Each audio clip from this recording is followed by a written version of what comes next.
दान देगा देवा, तुझा विसरण भावा, गुण गाईन आवडी हेची माझी सर्व जोडी.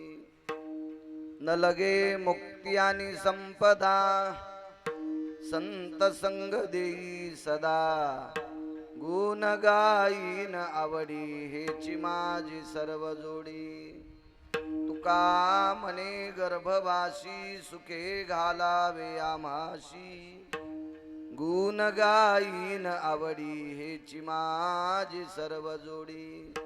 नमो विठ्ठला राजया पांडुरंगा, नमो रुक्मिणी माऊली ज्ञान गंगा, नमो पुंडलिका नमो चंद्रभागा, नमस्कार माझा रुक्मिणी पांडुरंगा. पांडुरंगा करो प्रथम नमन, पांडुरंगा करो प्रथम नमन, पांडुरंगा करो प्रथम नमन, पांडुरंगा करो प्रथम नमन. दुसरे चरण संताचे, दुसरे चरण संताचे, दुसरे चरण संताचे. त्यांच्या कृपादाने कथेचा विस्तार, त्यांच्या कृपादाने कथेचा विस्तार, त्यांच्या कृपादाने कथेचा विस्तार, त्यांच्या कृपादाने कथेचा विस्तार. बाबाजी सद्गुरुदास तुका, बाबाजी सद्गुरुदास तुका, बाबाजी सद्गुरुदास तुका. चरणी ठेवी तो माता, चरणी ठेवी तो माता, परसावी विनंती माझे पंढरीनाथा, परसावी विनंती माझे पंढरीनाथा. जोडोनिया कर चरणी ठेवी तो माथा, चरणी ठेवी तो माथा, परसावी विनंती माझे पंढरीनाथा, परसावी विनंती माझे पंढरीनाथा.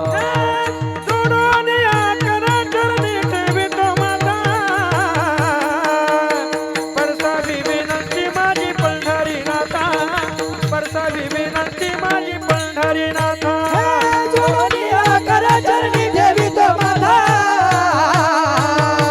परसावी विनंती माझी पंढरीनाथा, परसावी विनंती माझी पंढरीनाथा, पंढरीनाथा.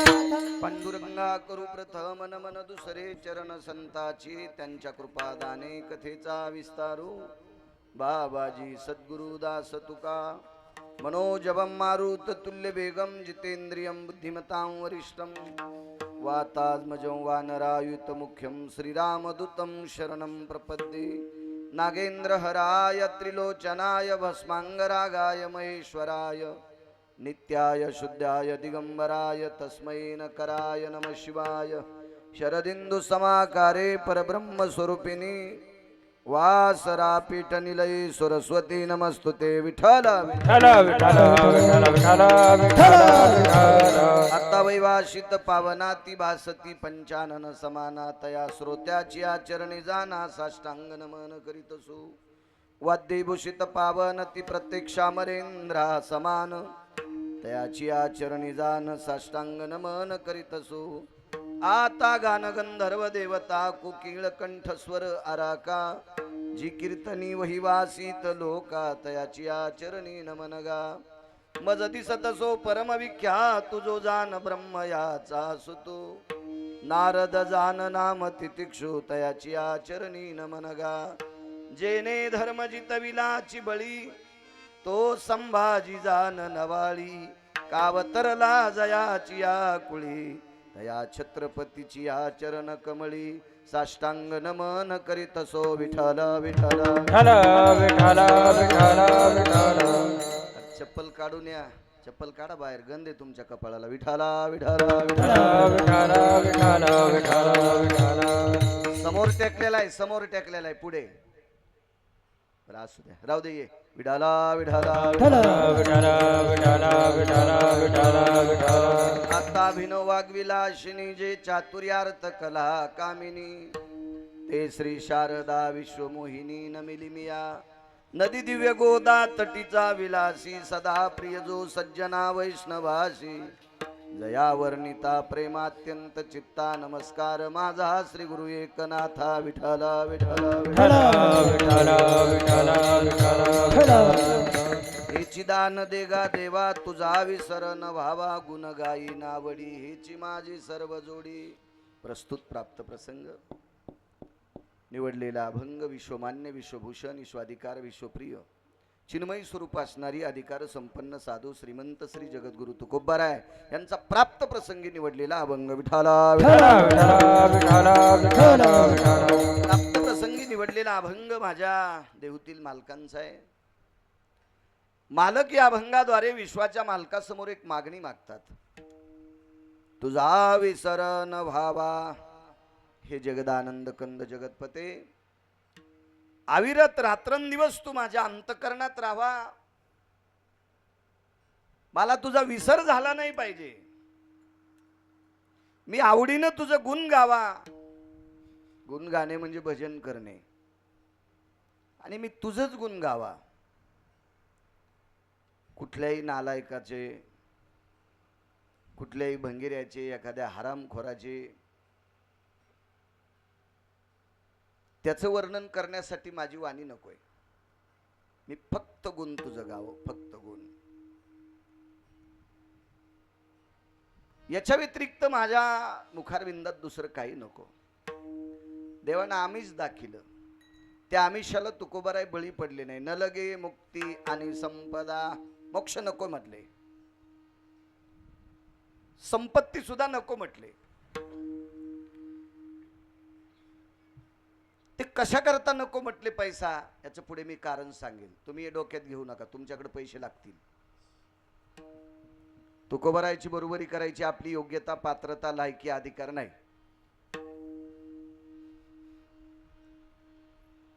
आणि उगच शिळीनं हत्तीचं आव्हान म्हणजे मूर्खपणा आहे.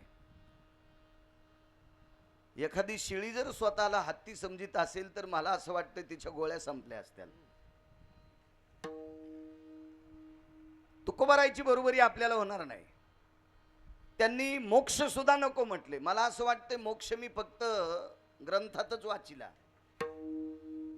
मोक्ष आपल्या स्वप्नात नाही. तिथं मोक्ष काम करीत होता. मोक्ष आमा घरी कामारी हे दाशी, काम करत होता मोक्ष काम. आणि मोक्षाची भीती कोणाला वाटत असते माहिती? मोक्ष कशा करता पाहिजे, भीती चुकून शब्द आला. मोक्ष कशा करता पाहिजे? ज्याला यमाची भीती वाटते त्याला मोक्ष.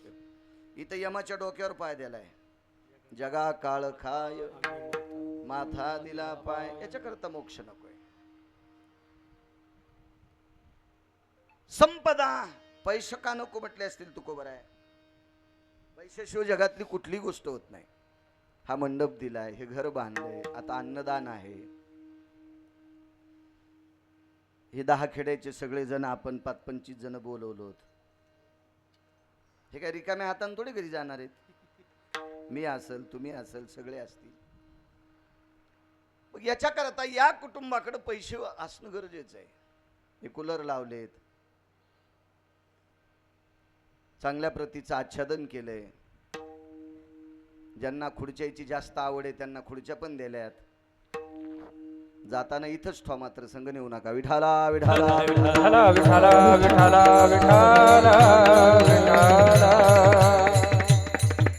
हे सगळं पैशानं होत असतंय. पण तुम्ही आम्ही पैशाच्या विरोधात नाही जायचं. तुकोबाराय पैसे का नको म्हटले? पैशाची मालकीने लक्ष्मी, आणि लक्ष्मीचा पती आहे पंढरीतला मालक. महाराज लक्ष्मीचा पती तुकोबारायच्या इथं मनानं येत होता. मनानं पाहुणे घराशी. मग लक्ष्मीचाच जर मालक तुकोबारायच्या घरी मनानं येत असेल तर पैसे काय करायचे? आपल्याकडे मुठभर जर श्रीमंत आलात माणसं त्यासोबत फोटो काढते आणि हप्ता टेटस होते. आमच्या इथं साहेब आलते, तुला दाबायला आलता साहेब. विठाला विठाला साहेबाची का अक्कल नदीला गेली का? ते तुला मोठं करीन आणि तो भिकारी होईल असा जगात साहेब नाही, जगात नाही. तुम्हाला मोठं करीन आणि स्वतः भिकारी होईल. त्याला मोठं होण्यासाठी तुमच्याकडे आलाय आपण. महाराज विश्व ज्याच्या ताब्यात आहे, तुम्हाला आणि मला किती दिवस इथं ठेवायचं आणि कोण्या दिवशी मळ्यात नेऊन पेटवायचं हे ज्याच्या हातात आहे त्याला जगाचा साहेब म्हणतात. आणि तो तुकोबारायाकडे मनाने येत होता याच्याकडे तर न लगे मुक्ती आणि संपदा. मग संत संग देई सदा. तुकोबारायाने संतांची संगती मागितली. नित्य माझ्या वाणीमध्ये तुझं भजन यावं, तू माझ्या अंतकरणात राहावा हे मागितलं. देवानं तुकोबारायाला सांगितलं, तुम्हाला मानवी जीवन जर पाहिजे असेल तर मग गर्भवास सुखे घालावे आम्हाशी. गर्भवासाची काही भीती नाही आम्हाला, कारण काही लोक गर्भवासाच्या भीतीनं मुक्त झाले. मुनी मुक्त झाले बेने गर्भवासा. मुनी मुक्त झाले बेने गर्भवासा.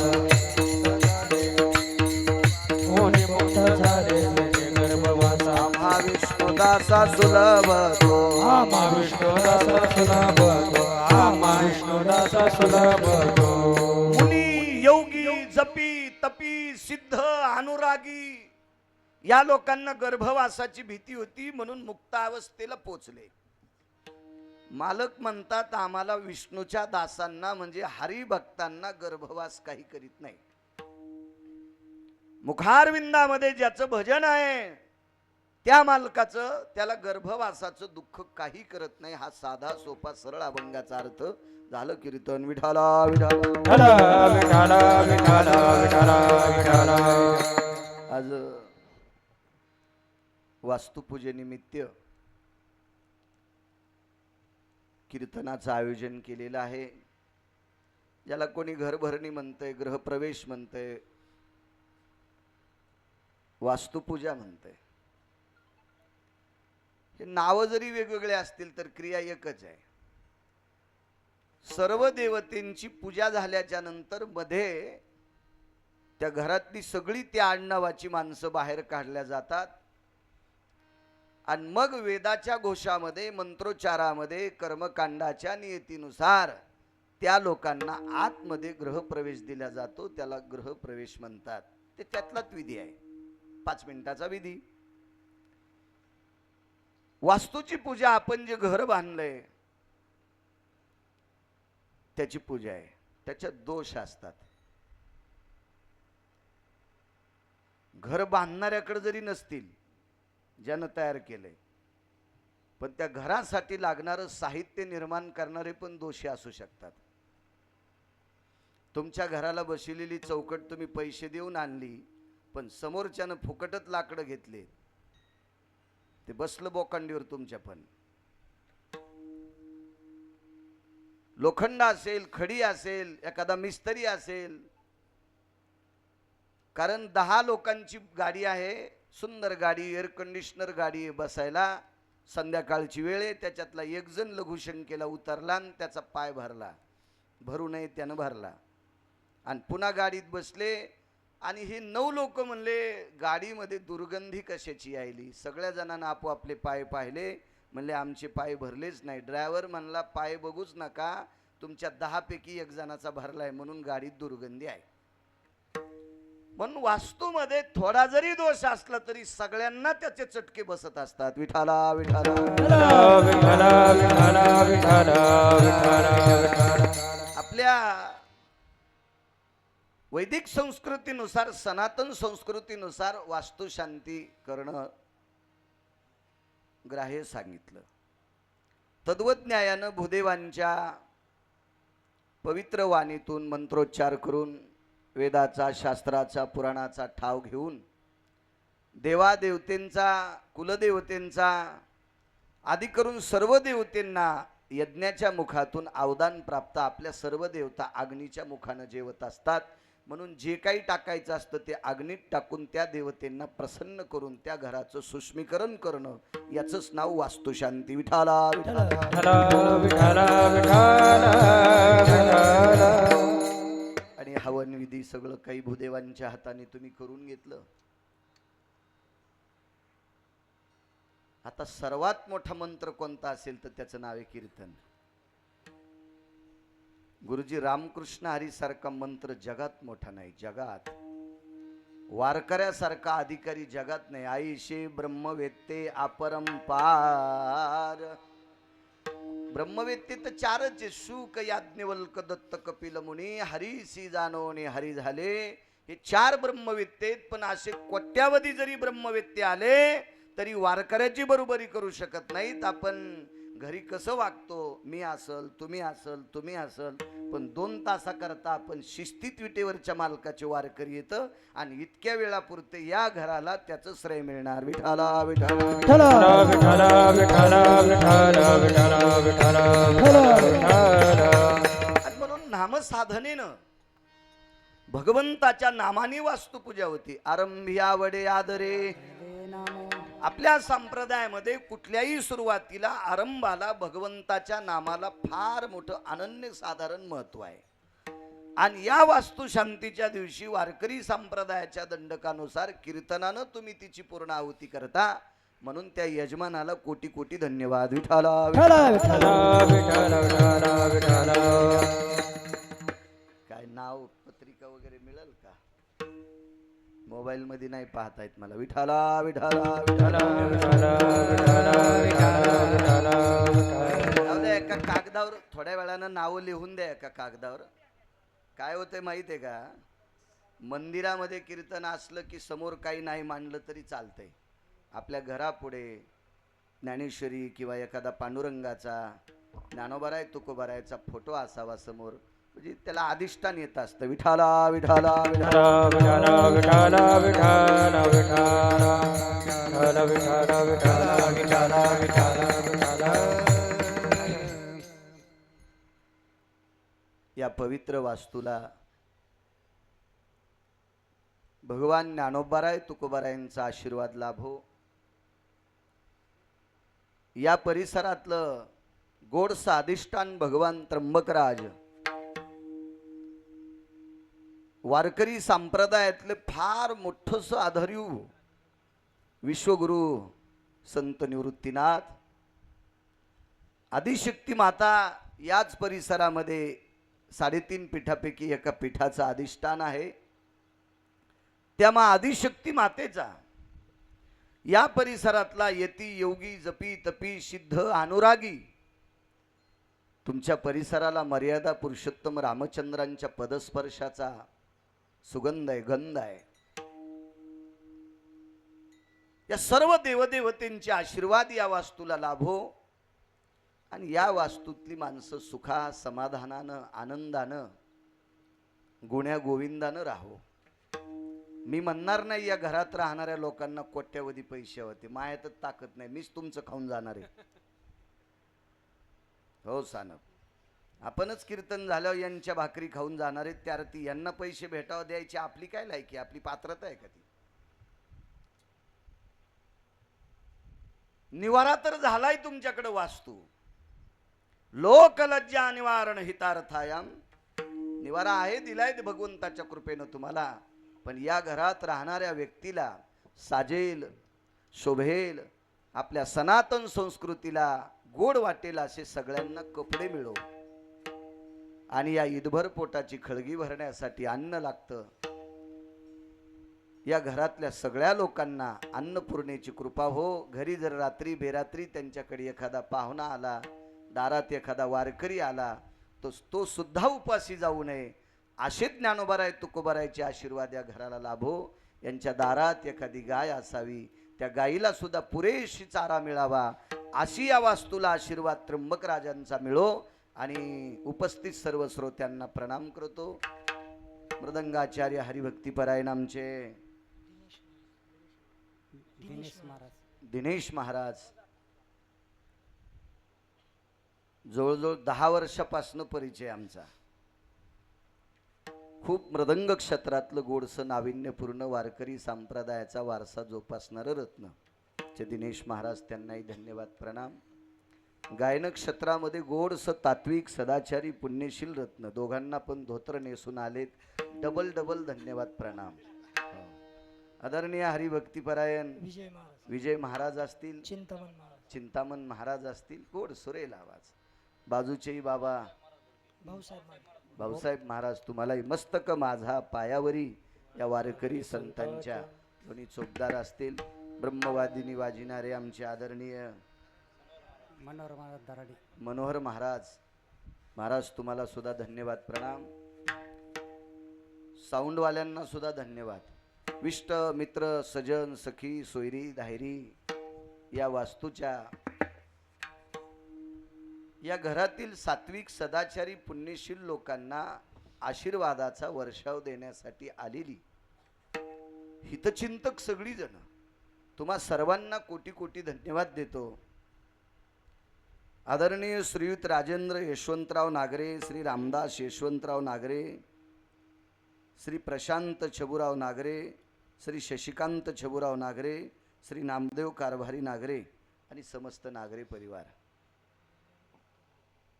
गोडस या नागरे परिवारानं सुंदरसं घर बांधलं. आनंद एका गोष्टीचा वाटतोय, एवढा खर्च तुम्ही शेतात केलाय म्हणजे काळ्या मातीशी नाळ असलेलं हे कुटुंब आहे.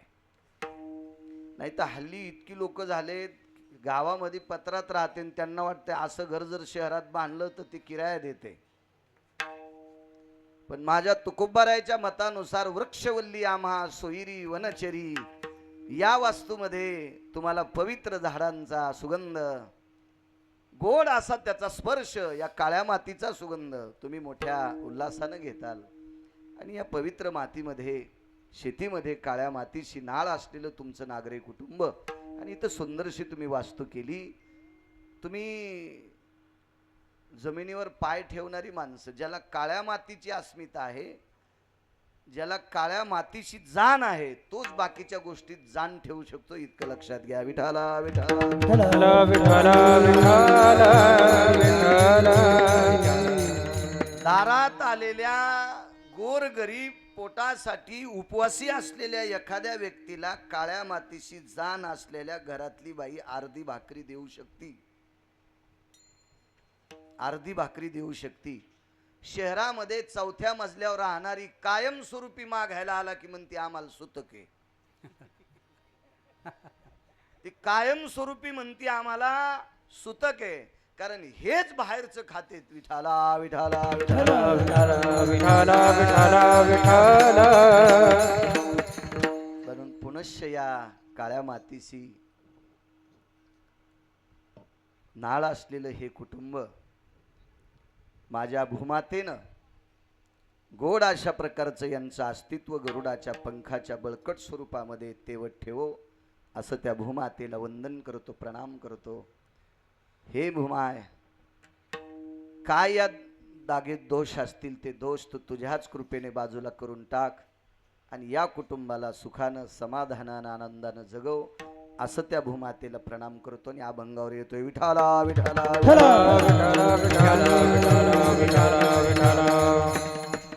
तुकोबाराय विश्वाच्या मालकासमोर मागणी मागतात की देवा तू माझ्या अंतकरणात राहा किंवा मी तुझे गुण गाईन, दोन्हीपैकी कुठलं एक उचला. मी गुण गाईन आवडी किंवा तुझा विसर न व्हावा. रात्रंदिवस देवा अंतकरणात राहणे म्हणजे त्याचं भजनच आहे, भजनच आहे त्याचं, भजनच आहे. किंवा अविरत शेजाऱ्याला ऐकू जाईल असं जिभेनं म्हणणं, हेही त्याचं भजनच आहे. मात्र याच्या पाठीमागे आवड असावी. एखाद्याने विचार केला असेल सतत देवाचं भजन करण्यात घरात सुख मिळेल का? महाराजांना असं काही सांगायला पाहिजे होतं की तुम्ही काहीतरी करा, मग तुमच्या घरात पैसे येतील, तुम्ही इथे इतके इतके लिंब पुरा, ह्या कोपऱ्यात गंडे बांधा, इथं दोरे बांधा, इथं इथं अंगुरे लावा, हो ह्या कोपऱ्यात इतके इतके जीव पुरा म्हणजे तुम्हाला पैसे भेटतील. हे हरामखोर लोकांची वाक्य आहेत. विठाला विठाला महाराज, घरात सुख प्राप्त होण्यासाठी सतत काम करावं लागेल, सतत काम करावं लागेल, सतत सतत सतत.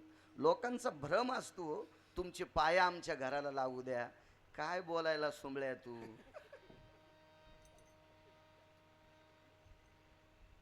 कोणाच्या पायानं तुमचं भलं होत असतंय? तुम्हाला त्या घरात वागावं चांगलं लागेल, काम करावं लागेल तर तुमचं भलं होईल. एक जण म्हणला 100 किलो गावरान तूप वास्तू शांतीला जाळलंय. तो 100-200 महाराज जरी घरात पुरले तरी तुला सुख प्राप्त होणार नाही, तुला कामच करावं लागेल. जोपर्यंत काम करत नाहीस तोपर्यंत त्या घरात तू इज्जतीने जगूच शकत नाहीस. ठीक आहे, एखाद्याला काम करायची गरज नाही, तो साखरेच्या पोत्यातला मुंगळा आहे.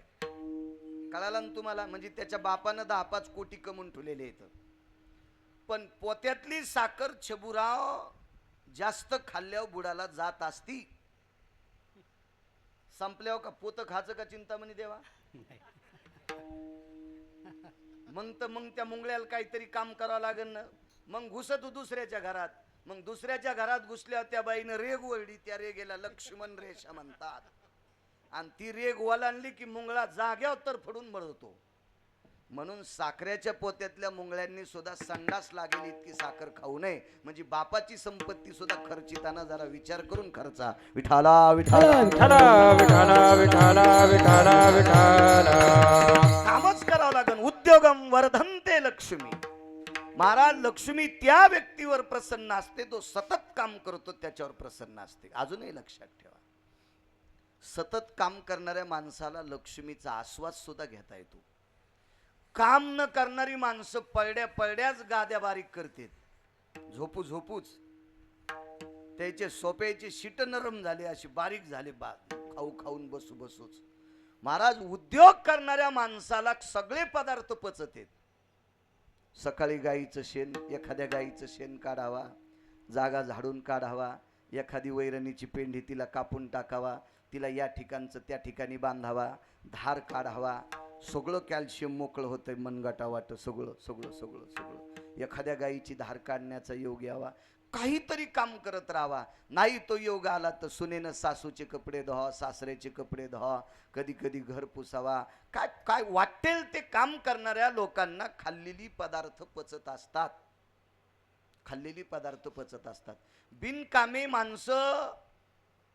तुम्ही एक माहिती आहे का तुम्हाला? मला वाटतं मी इथं पहिल्यांदा आलोय. माझं 7076 गाव आहे. 7076 गावं पाहिली मी आतापर्यंत महाराष्ट्रातली. चिंतामणी देवा सगळ्यात जास्त पैशावाल्यांनी सकाळी रोड जाम केलाय. 1 11, 1 2 12, 1 3 13, 1 4 14.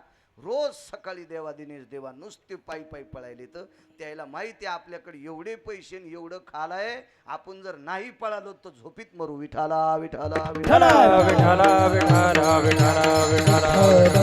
म्हणून काम करत जावा माणसानं. त्यातली त्यात तुम्ही काळ्या मातीतली माणसं असल्यामुळं या घरातल्या बायकांच्या दारात जर झाडाचा पाला आला तर यांना झाडून काढावंच लागणार आहे. म्हणजे त्यांची कंबर वाकणार आहे, हात फिरणार आहेत. म्हणजे काम आहेच थोडंफार 10-5 मिनिटं तुम्हाला काम आहे. हे काही काही बायका गन पावडर करणाऱ्या दिवसात 20 बाऱ्या कंगवा घेणाऱ्या याच्या पिठल्या केस गवसत आहेत, त्याच्या चपात्या आहेत, भाकरीत पण केस सापडत येत. तो ममुल्या सांगतो मी बायको लय सुंदर राहती. हो, आमच्या काय शेपुड्या आहेत का? विठाला विठाला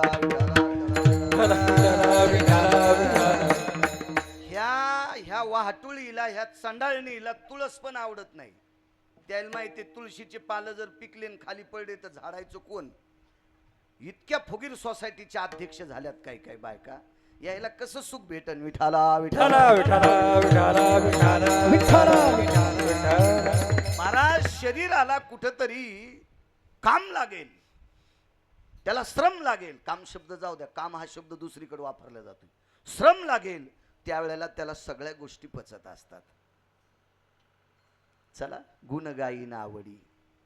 देवा, मी तुमचं गुण गावं, तुम्ही माझ्या अंतकरणात राहावं, एवढी मला मागणी पाहिजे.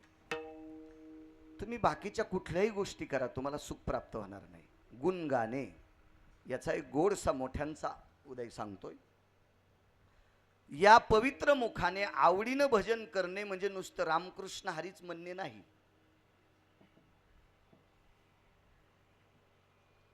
एखाद्या वेळेस तुमच्या नागरी परिवाराचा एखादा असा पाहुणा असेल की तो झोपड्यात राहत असेल, त्याला असं घर बांधायची त्याच्याकडे पैसे नसतील, पण दिनेश बुवा तो जरी पाहुणा या बंगल्यात आला तर त्याला आदरानं तांब्याभर पाणी भेटावा, तर तुम्हाला या घरात सुख मिळेल, तर तुम्हाला या घरात सुख भेटेल. तुम्ही फक्त दागिन्यावाल्या बायकां, पैशावाले पाहुणे, नौकऱ्यावाले पाहुण्यालाच जर शिरापुरी करताल तर मग घरात हरपळून जाताल. विठाला विठाला विठाला विठाला विठाला विठाला. हे पुन्हा म्हणतील त्या जगताप काकाला उगच म्हणलो अयो महाराज आणा. असं म्हणताल. मला चोंबळ्या गप्पा आवडत नाहीत. तुम्ही आणा नका आणू, तुम्हाला 30 गाव, पठ्ठ्याला 36 गाव, मी काय मागं लागे नाही. मा फोन पण बंद असतोय. ते लोक ड्रायव्हरला बेजार करून माया तारका घेतात. मला काही इतका जोर पण आलेला नाही. विठाला विठाला विठाला विठाला विठाला विठाला विठाला विठाला. तुम्हाला आवडेल असं कीर्तन मी काही करणार नाही, मला गरज पण नाही. आदर करा, लोकांचा आदर करा.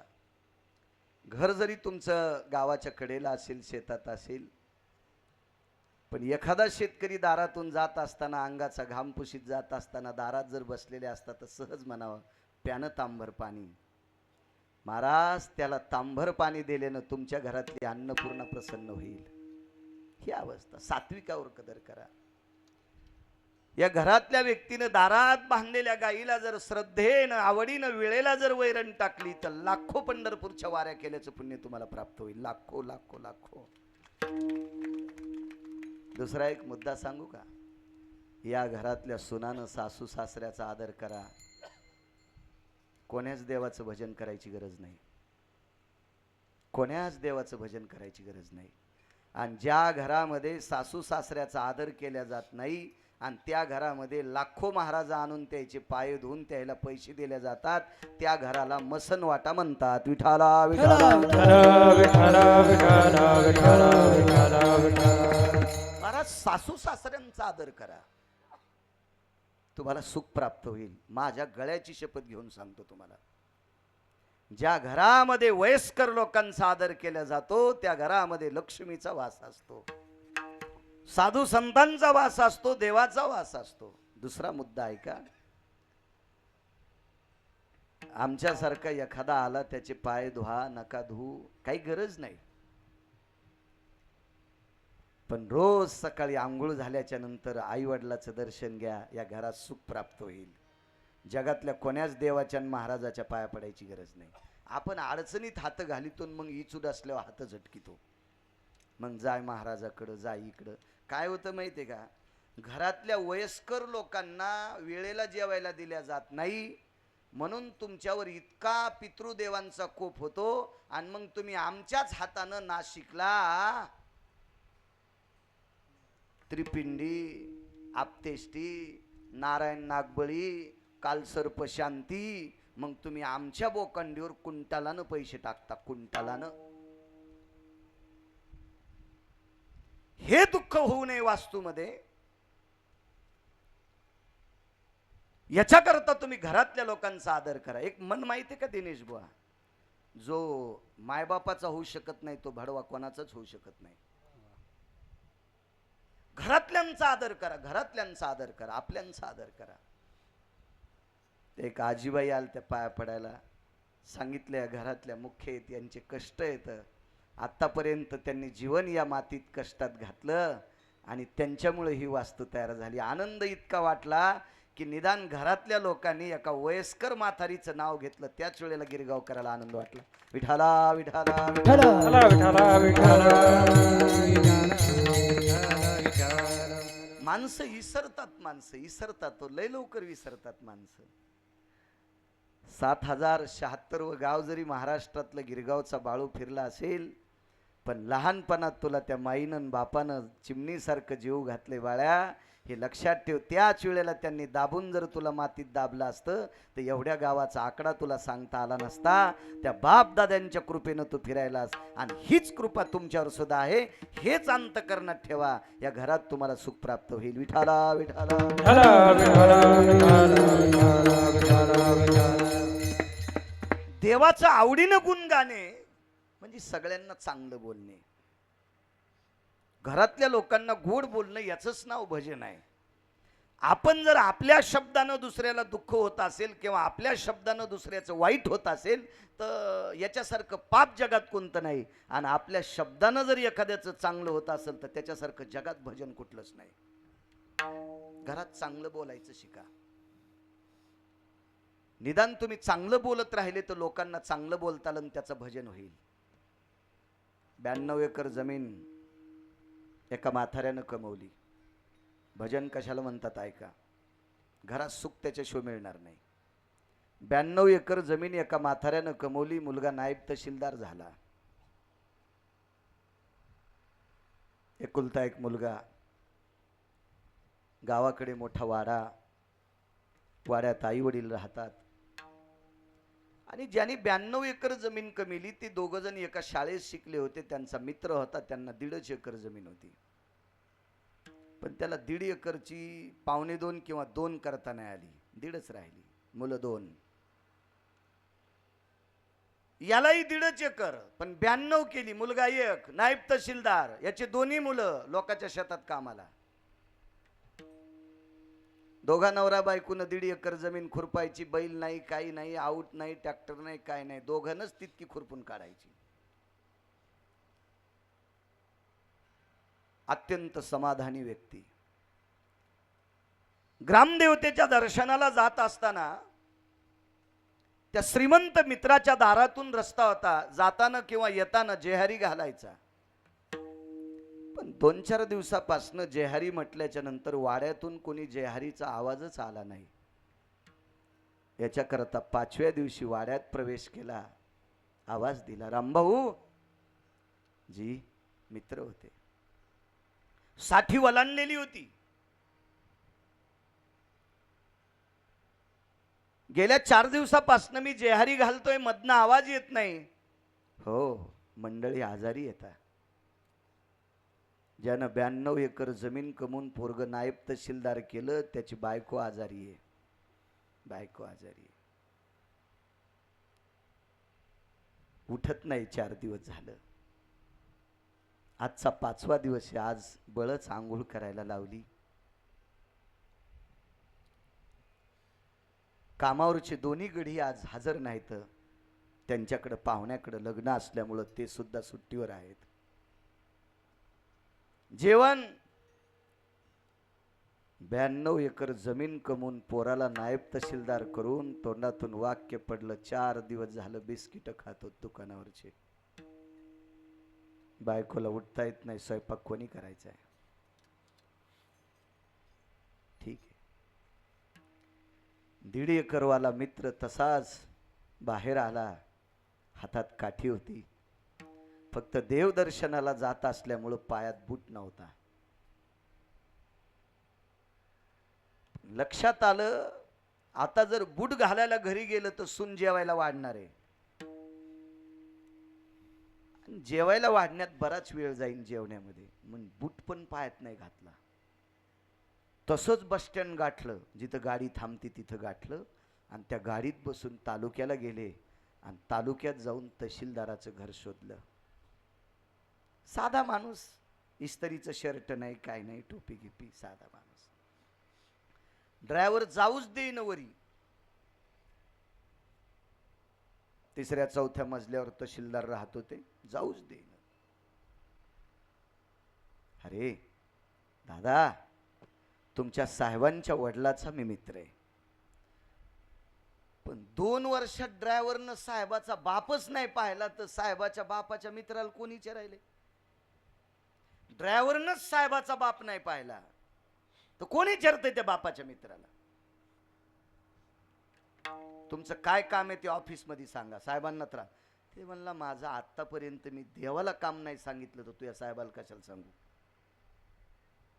देवाला पण नाही काम सांगितलं. काय जे असेल प्रारब्ध त्याच्यानुसार जगतोय. पण मला साहेबांना बोलायचं. तुम्हाला एकदा सांगितलं ना ऑफिसमध्ये बोला. काय नशीब असेल त्या व्यक्तीचं की तितक्याच साहेबानं खिडकी उघडीन बाहेर पाहिलं. आता मोठी माणसं तुमच्या माझ्यासारखं ढोरावानी आरडत नसते. आपण येडपट माणसं असतो.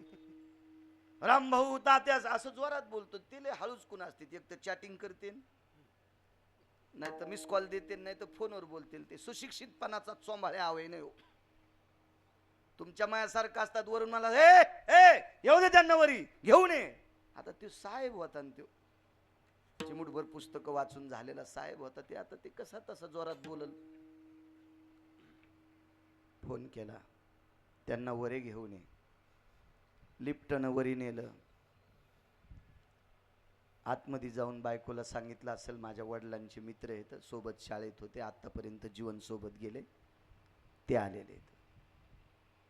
त्या आतमध्ये सांगायला गेलं तोपर्यंत हे म्हातारं खाली बसलं, सोप्यावर नाही बसलं.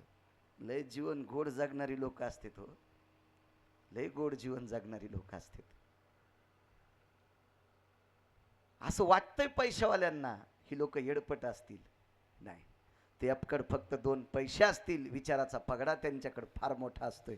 ते विचाराचा पगडा मोजण्यासाठी ब्रह्मदेवाकडे पण तराजू नसते. खाली बसले. साहेब आल्याबरोबर काका असं नाही, वरी बसा, सोफ्यावर बसा, वरी बसा. नाही साहेब, बसतोय मी मोकळं. सोफ्याला पाठ देऊन फरचीवर बसला महात्मा.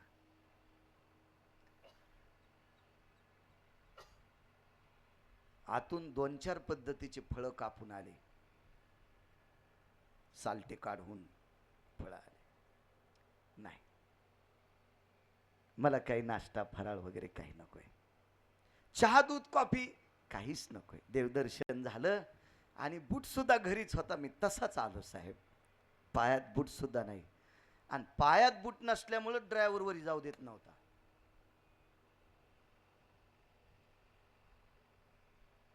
एक सांगू का, या हल्लीचा काळ दाक्षाईने जास्त आलाय. देखाव्याला जास्त किंमत देते, देखाव्याला. मी वारी एकही सोडत नाही. माफ करा, मी म्हणायला नाही पाहिजे माईकवर वारी करतो. मला वारी करण्यासाठी माणूस केले. मला जर कोंबडं केलं असतं तर सतारभाईने एकादशीला कापलं असतं. पण वारी करतो हा सुद्धा सांगणं, हा सुद्धा मूर्खपणा आहे. सांगायला नाही पाहिजे. देहूच्या वारीला चाललो बिजेला. आमच्या शेलूतनं पुण्याला जायला ट्रेन आहे, चांगल्या ट्रेन आहेत. प्रथम श्रेणीमध्ये तिकीट काढलं. माझ्याकडे पताका असती आणि ती पताका घेऊन मी आतमध्ये प्रवेश केल्याबरोबर टीसी इतक्या जोरात आला.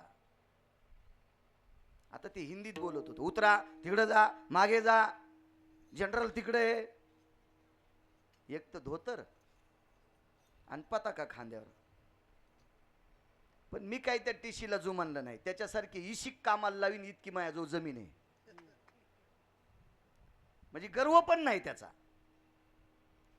पण मी काही त्याला जुमानलं नाही. मी गेलो, मला माहित होतं कॅबिन नंबर सी आहे, सी कॅबिन आहे, त्याच्यात ह्या नंबरचं सीट आहे. कळतं, थोडंफार शिकलेलो होतो. माझं मी तिथं जाऊन बसलो, पिशवी ठुली. पण ते पुन्हा आलं, हिंदीत बोलत होतं. तुम्हाला कळतंय का? काय झालं काय? आला दे तिकीट काढ. पुन्हा टीसी पुन्हा येऊस तर आला नाही. मला सांगायचं एक भाग आहे, हे जरा जुरा शिकलेले थोडेफार पैशावाल्यांना धोत्रावाली माणसं येडगळ वाटतात, येडपट वाचतात. या 2 भावाच्या घरात मुलगा एसटी आहे, मला भेटले. या कुटुंबाची जावाईत वाटते ते. एक मुलगी PS आहे आणि 2 लेकरांच्या काहीतरी नोकऱ्या सांगितल्या, इंजिनियर. दिनेश बुवा यांच्या एकाच्या जवळ गेला ना तर गाईच्या शेणाचा आणि गोमूत्राचा वास येतोय. मग खोटं वाटलं तर जवळ जाऊन बसा. ते माझ्या जवळ आले ते दर्शनाकरता. मग आता त्यांची सुपुत्र एसटी असतील, एक मुलगी PSI असेल, एक इंजिनियर असतील, एक काहीतरी असतील. त्यांनी असं समजू नये आम्ही लय भारीचे कपडे घालतो. आई वडील साधेत. साध्या कपड्यामुळे तुम्ही PSI झालात. एक सांगू का, या धोत्रावाल्यानं साध्या कपड्यावाल्यांनी जमिनी विकून जर म्हाताऱ्या गोव्याला नेल्या असत्या ना, या पुढच्या पिढीला नाशिकला गटार उपसायची वेळ आली असती. महाराज, धोत्रावाल्यानं ह्या साध्या कपड्यावाल्यानं संपत्त्या टिकून ठेवल्यात. या पॅन्टवाल्याला जरा जरा लाजा वाटायला पाहिजे. भाडव्याला विठाला विठाला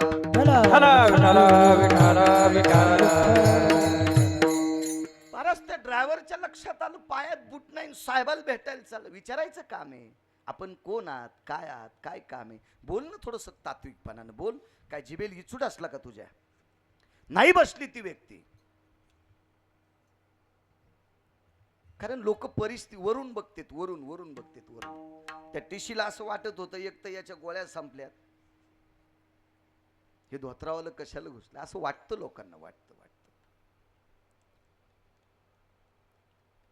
हल्ली काय झालं माहितीये का, ज्याच्याकडे भारीची गाडी येते नावाचं स्टेशन आहे, तिथे एक तृतीयपंथी बांधव राहत. इथं काही अंतरावर 2.25 कोटीच्या गाडीत बसणारा, टोल नाक्यावर टाळ्या वाजणारा, सुपारीचं सुद्धा व्यसन नसलेला तृतीयपंथी 2.25 कोटीच्या गाडीत बसतो. लय पख तुटलेल्या कोंबड्यावानी उड्या हानी जाऊ नका. विठाला विठाला विठाला विठाला विठाला विठाला विठाला विठाला. आता माणसं समजतेत मी मोठा. अरे आपल्यातला सगळ्यात मोठा वरी बसलाय. त्यानं बटन दाबल्यावर आपल्याला मळ्यात जळायचंय. हे सगळे मोठाले फुकून द्यायला येते, उठवायला एकही येत नाही. विठाला विठाला विठाला विठाला विठाला विठाला. या घरात कधी सुख मिळल याचा मुद्दा मांडतोय. चांगल्या प्रतीचे वाट्यामध्ये काही पदार्थ आली, पण त्यानं नाही घेतली त्या वारकऱ्यानं. महात्मा आहे, साठी ओलांडलेला महात्मा आहे. आणि काका काय काम होतं? तहसीलदाराच्या डोळ्यात डोळे घालून बघावं नाही वाटलं. खाली मान केली आणि तोंडातून वाक्य पडलं, साहेब तुमचे वडील आणि आम्ही दोघं मित्र आहेत. साहेबाचा अजूनही गोड गैरसमज होता. काहीतरी मागणी करण्यासाठी आला असेल, घरकुल तरी मागेल, काहीतरी मागेल, मागण्यासाठी आला असेल. मान खाली केली. साठी ओलांडलेला म्हातारा तहसीलदाराच्या वडिलांचा मित्र सांगितलं, साहेब तुमचे वडील आणि मी दोघं जण मित्र होतो, सोबत एकाच शाळेत शिकलोत. कामं दोघांनी पण बऱ्यापैकी केली, पण तुमच्या बाबांना यश प्रदान झालं आणि 1.5 एकरची 92 एकर जमीन केली. आज 40 लाख रुपये एकरची जमीन आहे, गुणिले 92. पण मला संपत्ती वाढवण्यात यश नाही मिळालं. मी 1.5 एकर ठेवू शकलो, मला वरी वाढवता नाही आली. साहेब मागच्या 3 वर्षापूर्वी फक्त पत्रे बदलली. कुजली होती, पाणी गळत होतं, ती पण फार प्रयत्नानं बदलली. त्या वर्षी आम्हाला दिवाळी पण भेटली नाही. त्या दिवाळीचे पैसे आम्ही पत्रात घातले. काय काम आहे काका? ऐका ना, तुम्ही तुमच्या वडिलांना एकुलते एक, मला 2 मुलं झाले. माझी दोन्ही मुलं गावातल्या श्रीमंत माणसाकडे कामाला आहेत. माझ्या एका मुलानं 3 वर्ष तुमच्या बाबांकडे नोकरी केली, 3 वर्ष. पण तुमचं शेत जरा लांब पडतं, याच्याकरता माझ्या मुलानं नोकरी सोडली, जवळच्या धरली. एक सांगू का साहेब, मला 1.5 एकर जमीन आहे. माझी दोन्ही मुलं लोकांच्या शेतात काम करतात, पण माझी मुलं शेतातून आल्याबरोबर हातपाय धुतात, देवाचं दर्शन घेतात, आमच्या दोघा पती पत्नीचं दर्शन घेतात. आणि मला कळतच नाही मी मुलाच्या बाजूला जेवलं, वेगळं जेवलंय म्हणून. आमचा दोन्हीपैकी कोणता एक मुलगा जवळ बसणार आणि जेव घालणार. साहेब मी याच्याकरता आलोय. 5 दिवस झालं, 5व्या दिवशी तुमच्या आईनं स्नान केलंय. 4 दिवस तुमची आई पडून होती. 92 एकर जमीन, तुम्ही तहसीलदार आहात, तालुका तुमच्या ताब्यात आहे. तुमची आई आणि बाबा पाण्यात बुडून बिस्किट खालेत. गरीबाचं ऐका साहेब, काही मागायचं नाही साहेब, गरीबाचं ऐका साहेब, ऐका. एकच विनंती करा, आठवड्यात 2 दिवस जरी बापाला भेटायला जात जा ना. जा. हे जे तुम्ही मला कापून फळं दिलेत का, हे 5 प्रकारची फळं आहेत, त्याच्यातलं एकच फळ तुमच्या आईला द्या. तिला तवा खाईल, तिला ताकद येईल, ती तुमच्या बापाला भाकरी करून घालीन. द्या ना साहेब याच्यातले चिरलेली फळं तुमच्या बाबाला, तुमच्या आईला. 12 टसटस डोळ्यातून पाणी आलं. साहेब आतमध्ये गेला आणि बायकोच्या कानात काय सांगितलं काय माहीत. लागलीच ड्रायव्हरला फोन केला.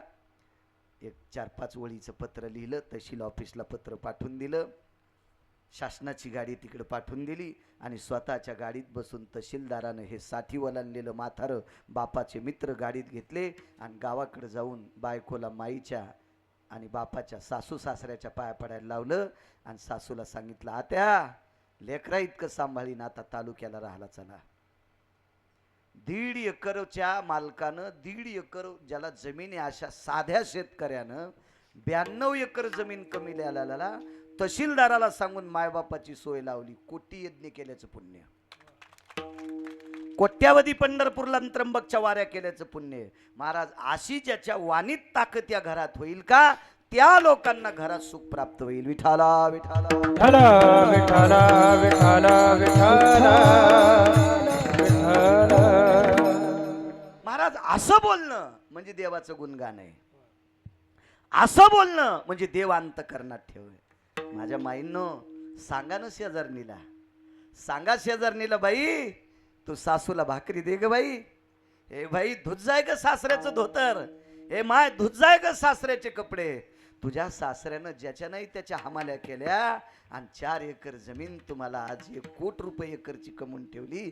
त्या सासऱ्याचे कपडे धुई ग बाई धुई. असं जर एखाद्या म्हातारीने एखाद्या सुनाला सांगून तिनं सासू सासऱ्याचे कपडे धुतले तर 1 कोटी सप्ते केल्याचं पुण्य तुम्हाला प्राप्त होईल. विठाला विठाला विठाला विठाला. बागुन गाण्याची ताकद. तुम्ही विटा मातीचं दगडाचं घर बांधलंय. विटा मातीचं दगडाचं घर बांधलंय. देवाचं भजन करणारे घर कोणतं बांधलंय पा. एका वारकऱ्याला अर्ध्यापेक्षा जास्त आयुष्य झोपड्यात गेलं. गुंठावर शेती नाही. त्या झोपड्याला लाकडं जर आणायची असतील तर विचारून आणायचे, विकत घ्यायला पैसे नाहीत. अशा झोपड्यात राहणारा वारकरी पण त्या झोपड्यात राहून भजन केलं. कोणालाही वाईट सांगितलं नाही. झोपड्यात राहून एखादा तरुण जर भेटला असेल तर पूजेच्या माध्यमानं, देवकर्माच्या माध्यमानं त्या निमित्तानं त्याला जाऊन सांगायचं, अरे आई वडिलाविषयी आदर ठेव. असं गोड बोलत विटेवरच्या मालकाचं चिंतन केलं. महाराज, या चिंतनाची ताकद किती मोठी झाली माहिती आहे. झोपड्यात राहणारा संक्रांतीच्या दिवशी साडी सुद्धा बायकोला नेसायला नवी नव्हती. ती अंधारात वाण देत होती. मांडीवर लुगडं फाटलेलं होतं आणि मांडीवर लुगडं फाटलं की नवऱ्याची इज्जत जाती. तुका म्हणे नग्न भाज परी ते लाज स्वामीशी. म्हणून मी तरुणांना सांगत असतो, पैसे कमवा. कोणाला आवडत असेल नसेल मला काही त्याच्याशी संबंध नाही, पण एक सहज सांगतो, आता जर विहिरीला पाणी असेल आणि जर धन वाळत असेल, मोटर बंद करून जर कीर्तनात बसला असेल तर त्याच्यासारखा नालायक दुसरा कोणी नसेल. त्यानं शेतीला पाणी देणं हे त्याचं कीर्तन आहे. मोटरचं स्टार्टर बंद करून ते पीक वाळत घालून जर गिरगावकराचं कीर्तन ऐकत असेल तर त्या भडव्याच्या पापानं मी सुद्धा जळण. विठाला विठाला विठाला विठाला विठाला विठाला. तुम्हाला कोणाची कीर्तन आवडते ते तुम्ही तुमचं ठरी जा. मला काय त्याच्याशी घे नाही. नका आणू. तुम्ही असं करा की तुमच्या तालुक्यात नाही जिल्ह्यात मला आणू नका, तरी मग काही अडचण नाही. मग धकिनारा पंढरपुरातला आहे. माझं धकिनारी माझी काळी माय, ती माझं चांगलं धकवती. काम करणं हा सर्वात मोठा पुरुषार्थ आहे. एखाद्या बाईचे मालक जर आजारी असतील, त्यांना दर अर्ध्या तासाला धरून जर लघवीला न्यावं लागत असेल छबुराव, आता 2 तासात ती बाई कीर्तनाला बसल्यावर तिच्या मालकानं लघवीला कसं जायचंय? तिनं 2-4 कीर्तनकार शिजून खाल्ली तरी पुण्य नाही. ती नवऱ्याची परेशानी करून कीर्तनात आली. तिच्यासारखी वाहटूळ जगात कोणती नाही. ह्या साध्या वाहटुळी फक्त मंडप उडीत यात, ती घर पण उडून टाकी. ती विठाला विठाला विठाला विठाला विठाला विठाला विठाला. महाराज, साडी नेसायला नाही. साडी मुलाने विचारलं, आई इतक्या अंधारात वाण का दिलं? बाबा, अंधारात याच्याकरता वाण दिलंय, माझ्या पायावर साडी फाटलेली, मी गाठी मारल्या आता, आणि गाठी मारलेलं लुगडं घालून जर समाजात गेलं तर लोक म्हणतील पैसे कमवायची अक्कलीच्या नवऱ्याला नाही. तू का म्हणे नग्न भाज आणि परी ते लाज स्वामीची. पत्नीच्या अंगावरचं लुगडं फाटलं तर तिच्या मायबापाची किंवा सासू सासऱ्याची इज्जत जात नाही, नवऱ्याची इज्जत जाती. म्हणून प्रत्येकानं काम करायचंय. पैसा देव नाही. कॅमेरा चालू आहे. पैसा देव नाही पण देवापेक्षा कमी पण नाही. पैसा देव नाही पण देवापेक्षा कमी पण नाही. महाराज, माणसात जर बसायचं असेल तर तुमच्याकडे पैसे लागतील. धनवंता लागी सर्व मान्यता आहे जगी. अहो, या सहज गोष्टी बोलायच्या आहेत. या सहज गोष्टी बोलायच्या आहेत. आंधळ्याच्या टाळीत कावळा सापडावा तसा एखाद्या व्यक्तीला एखादा सात्विक व्यक्ती सापडतो. 1.5 एकर वाल्याचं तहसीलदारानं ऐकलं. हे क्वचित उदाहरण आहे, क्वचित उदाहरण आहे. शक्यतो पैशावाल्याशिवाय किंमत नाही. लग्नाच्या पत्रिका गरीब पाहुण्याला जात नाहीत, इतकं लक्षात ठेवा. इतके हरामखोर पाहुणे असतात. म्हणून पैसे कमवणं अत्यंत गरजेचे. धनवंता लागी सर्व मान्यता. एक सांगू का तुम्हाला, बायको सुद्धा नंदीबाईला आणि झुलती नवऱ्याने पैसे कमी लाव. कांता लवे बहुमाने सदा शृंगार भूषणे. कांता लवे बहुमाने. दागदागिने जर बायकोला केले तर बायको नंदीबाईला आणि झुलती. याच्या पलीकडे आळंदीतले मालक म्हणले, कुत्रीवाणी शेपूट आली ती.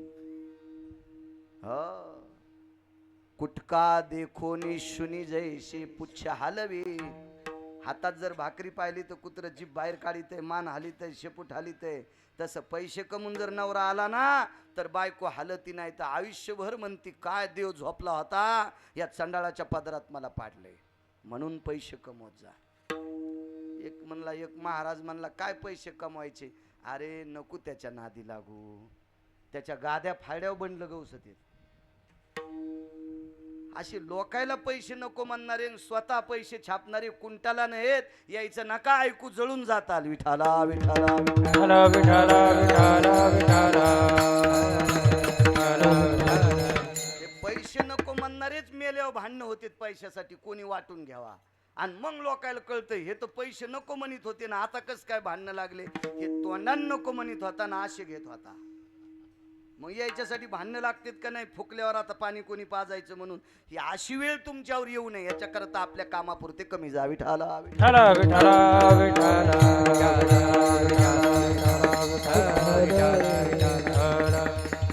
आमचा एक मित्र आहे, आम्ही सोबतच शिकलो. मी काही कोणाकडे संस्थेत वगैरे गेलो नाही. पण ते म्हणला मला नाही आवडत बुवा पाकिटाचं. त्याचा लय गोड काम. बारीकशी दिंडी काढी आणि एका पंक्तीला 14 मेंबर. एक जणाची पंगत 13च्या खिशात. ते मायापेक्षा भारी ठरलं. म्हणलं अवघडच काम आहे रे तू होतं. एकाच पंक्तीला 13 जणांचे नाव आणि ते एकही पंक्तीला येत नव्हतं. टाका फोन पेला. काय काय आशायचं ऐकून तुमचं भ्रष्ट करू नका जीवन. विठाला विठाला विठाला विठाला. एक सांगू का, या घराला रंग लावणारा माणूस जर त्याचे पैसे राहिले असतील त्याचे आणि त्यानं जर 10 चक्रा मारल्या तर जाताना पुढच्या घरावाला विचारतो कुठं गेलतास. ते नागरेंचं घर बांधलं आणि त्याच्या घराचा कलर केला आणि त्याचे पैसे मागायला. ते तिकडं म्हणते हिंमतच नव्हती तर बांधावच कशाला, लायकीच नव्हती तर घरच कशाला बांधा. गेली आपली इज्जत. कशासाठी. याच्याकरता पैसे पाहिजे. विठाला विठाला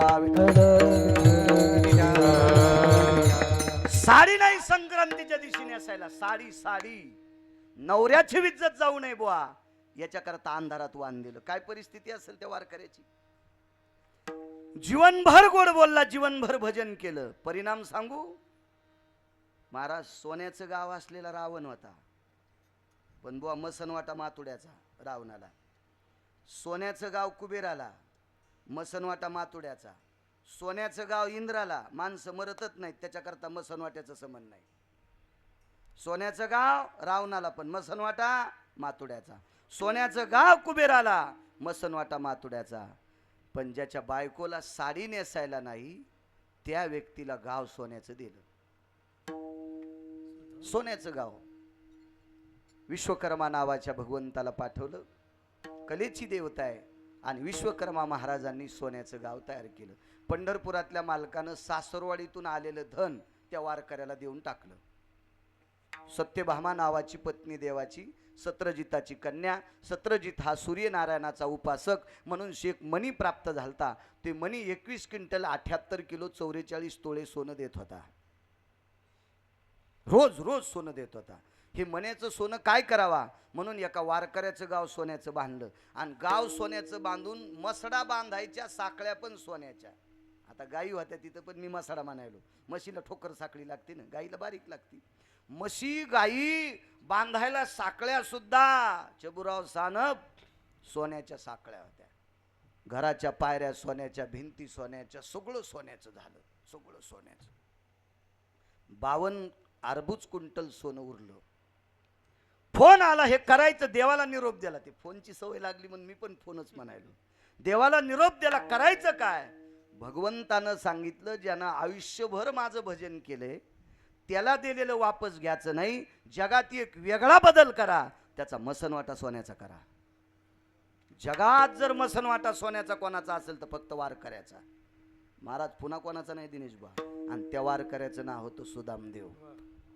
सुदामदेव महाराज आवडीनं भजन केल्याच्या नंतर गाव तर सोन्याचं झालंच, पण मशानभूमी सुद्धा सोन्याची. महाराज काय सुख प्राप्त झालं. ही गुण गाण्यात ताकद आहे म्हणून गुण गाईना. गुण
सुदाम देवानं इतकं आवडीनं भगवंताचं गुण गायलं, गाव सोन्याचं, मशानभूमी सुद्धा सोन्याची.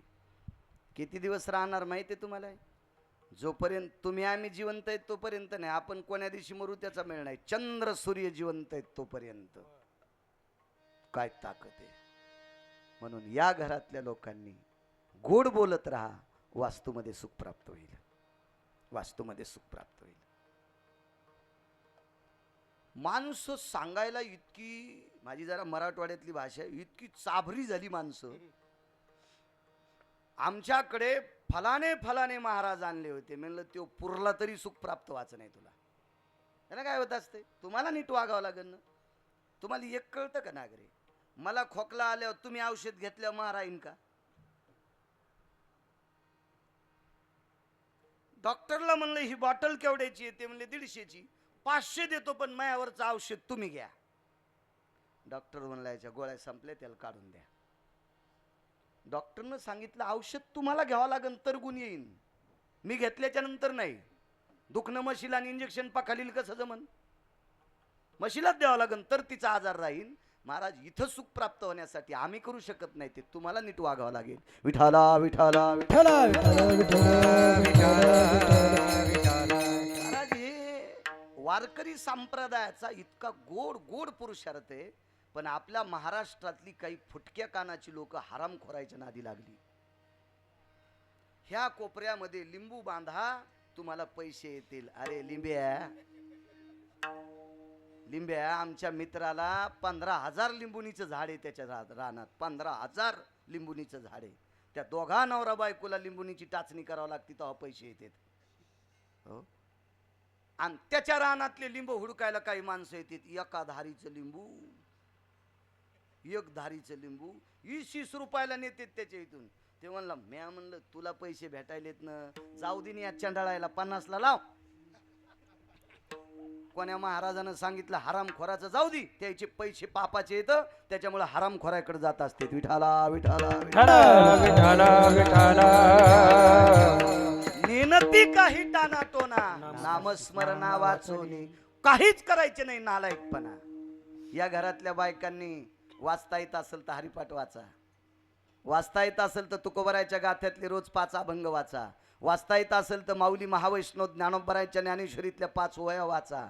भंगिऱ्यानं लिहिलेलं काहीच वाचू नका, वरपळून जातात. विठाला विठाला सुख प्राप्त होईल. तुम्हाला एक सांगू का, माऊली महावैष्णव ज्ञानोबरायच्या ज्ञानेश्वरीतली एक ओळी जर घरात पाठ केली ना, आणि आंघोळ करताना जी ओळी वाचली ना, ती अक्षरे नवती देखा ब्रह्म साम्राज्य दीपिका, इतकी त्या ओळीतल्या एका अक्षरात ताकद आहे. तुकोबरायच्या गाथ्यातलं एक अक्षर तराजूत टाका आणि एकीकडे 1000 ब्रह्मदेव, फलकटो ब्रह्मास्तितायाम. एका अक्षरात इतकी ताकद आहे. 5 अभंगात ताकद किती असेल. म्हणून गाथ्याची 5 अभंग घरात वाचा, वाचता येत असेल तर. नसल वाचता येतं, नातू जर रविवारी, आता शाळा नसती, एरवी नात शाळे नसती, त्या दिवशी तिला म्हणायचं, बाई मला गाथ्यातले 11 अभंग वाचून दाखवून आजीनं बाजूला ऐकत बसायचं. त्या घरात कोट्यावधी वास्तुशांती केल्याचं पुण्य प्राप्त होईल. एवढा मोठा पुरुषार्थ आहे आपल्या ग्रंथामध्ये. गाथ्याचा पुरुषार्थ आहे, ज्ञानेश्वरीचा पुरुषार्थ आहे, रामायणाचा पुरुषार्थ आहे, भागवताचा पुरुषार्थ आहे, शिवपुराणाचा पुरुषार्थ आहे. तुम्ही करा ना घरातली घरात. पण तुम्हाला असं वाटतं डोकं मग दुखायला झेंडूबाम त्यानं लावा, असं कधी होतच नसते. तुम्हाला भूक लागल्यावर मी जेवल्यावर समाधान होतं का तुमचं? मग तिथं तो वाचा वाचा करता, बुट पण पायात तरी लांगीला बुट काढणं सुंबळ्या. भूक लागल्यावर तर बुटाड पायात घालून जिलाबीच्या रांगाला. मग इथं जसं खाल्ल्यावरच आपलं पोट भरतंय, तिथं सुद्धा समाधान जाग्याला आपण केल्यावरच मिळतंय. विठाला विठाला चला सुखाची एक अजून कल्पना सांगतो. सुखाची कल्पना, आता तुम्ही घर बांधलंय, हा भाग सोडून द्या. मी नाशिक जिल्ह्यामध्ये बऱ्याच ठिकाणी पुण्यस्मरणाच्या कीर्तनाला येतो. तुम्हाला माहीतच असते, पत्रिका वगैरे दिसतात तुम्हाला. दराडे बुवा बुवा तर खूप वेळेस सोबत असते. आता तुम्ही बी राहणारच आहेत.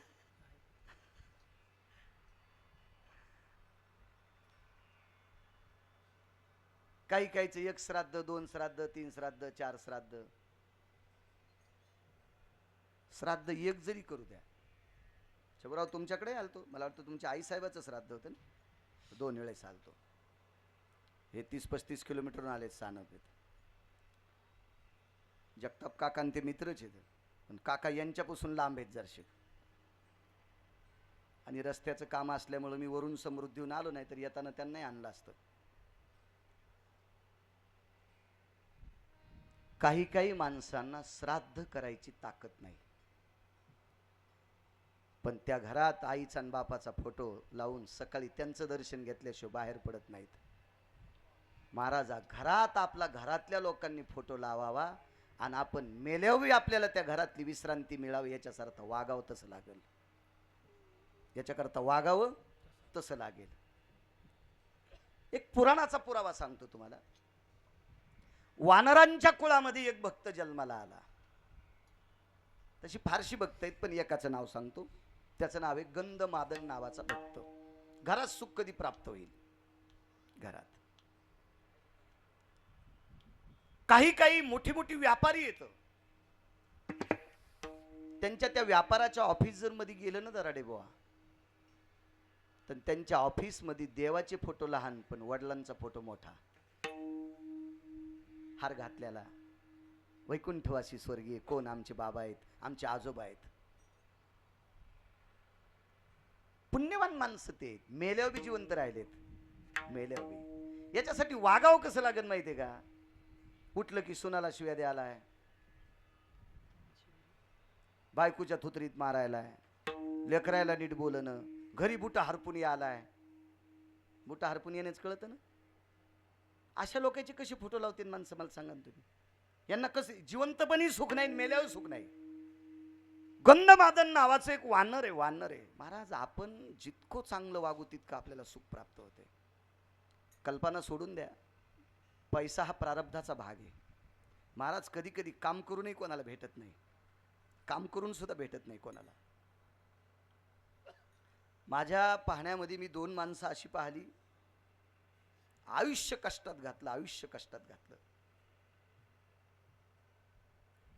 आणि शेवटच्या टप्प्यात 2.25 कोटीचं घर बांधलं. कंपाऊंड राहिलं होतं, नंतर पोरांनी केलं. त्या घराची किंमत झाली 4.5 कोटी रुपये खर्च झाला. प्रारब्ध सांगतो, एवढं सुंदर घर बांधलं, एवढं सुंदर घर बांधलं, घरात राहण्याचा योग नाही आला. प्रारब्ध समजायचं, प्रारब्ध. प्रारब्ध कालांतरानं सांगू, त्या घरी कुत्र 3.25 लाखाचं आणलं होतं. कुत्र्याचं पिल्लू 3.25 लाखाचं. त्याला सांभाळायला एक माणूस होता. पण हे सगळे कष्ट कोणाचे होते माहिती का? त्या मेलेल्या म्हाताऱ्याचे. म्हणजे त्या माणसानं इतके कष्ट केले की त्या घरातल्या कुत्र्याला सुद्धा एक सांभाळायला नोकर आहे, कुत्र्याला सुद्धा सांभाळायला नोकर आहे. पा कष्ट करणाऱ्या माणसाची किती जोपासना असते. पण कधी कधी त्यांचं प्रारब्ध आडवं येते, त्यांना ते सुख भेटत नाही.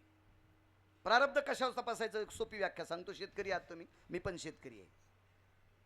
मी खरं तर आधी शेतकरी मग नंतर वारकरी.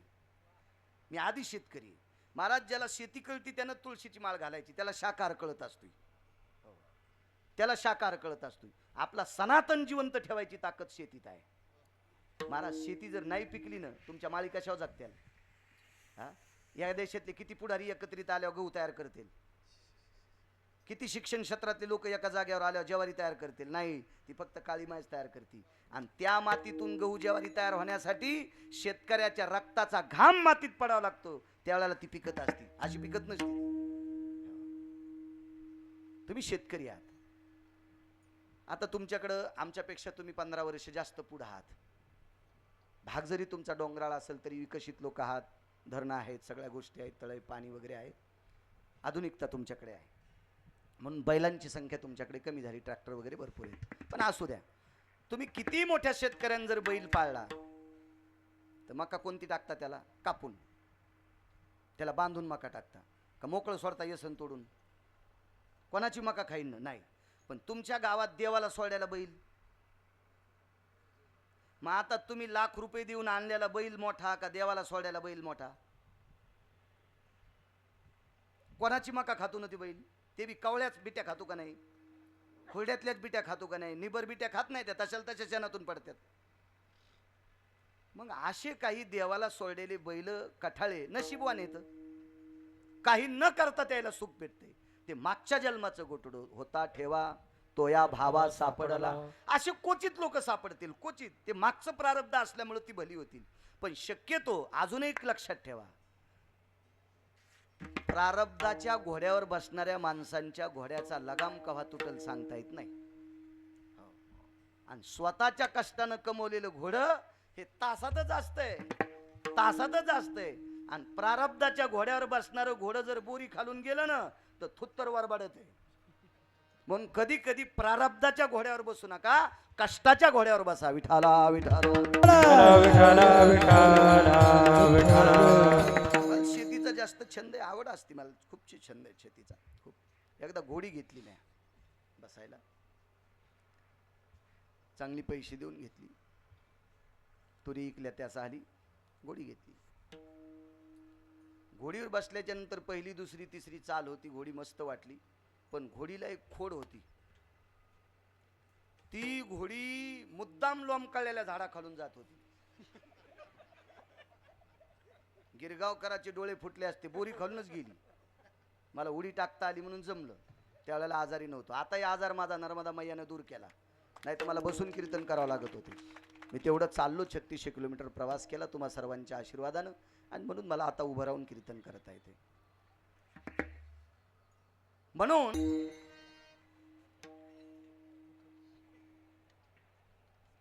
घरात सुख प्राप्त होण्यासाठी वागावं लागेल तसं. दुसरा मुद्दा आहे बरं का, दुसरा वेळेस सोडील, ताण घेऊ नका, त्रास देणार नाही तुम्हाला. मलाही दूर जायचंय, मोठी माणसं आहात, तुमच्याकडे जास्त श्रीमंत लोक आहेत, फार वेळ घेतल्यावर आपल्याला पाप लागेल.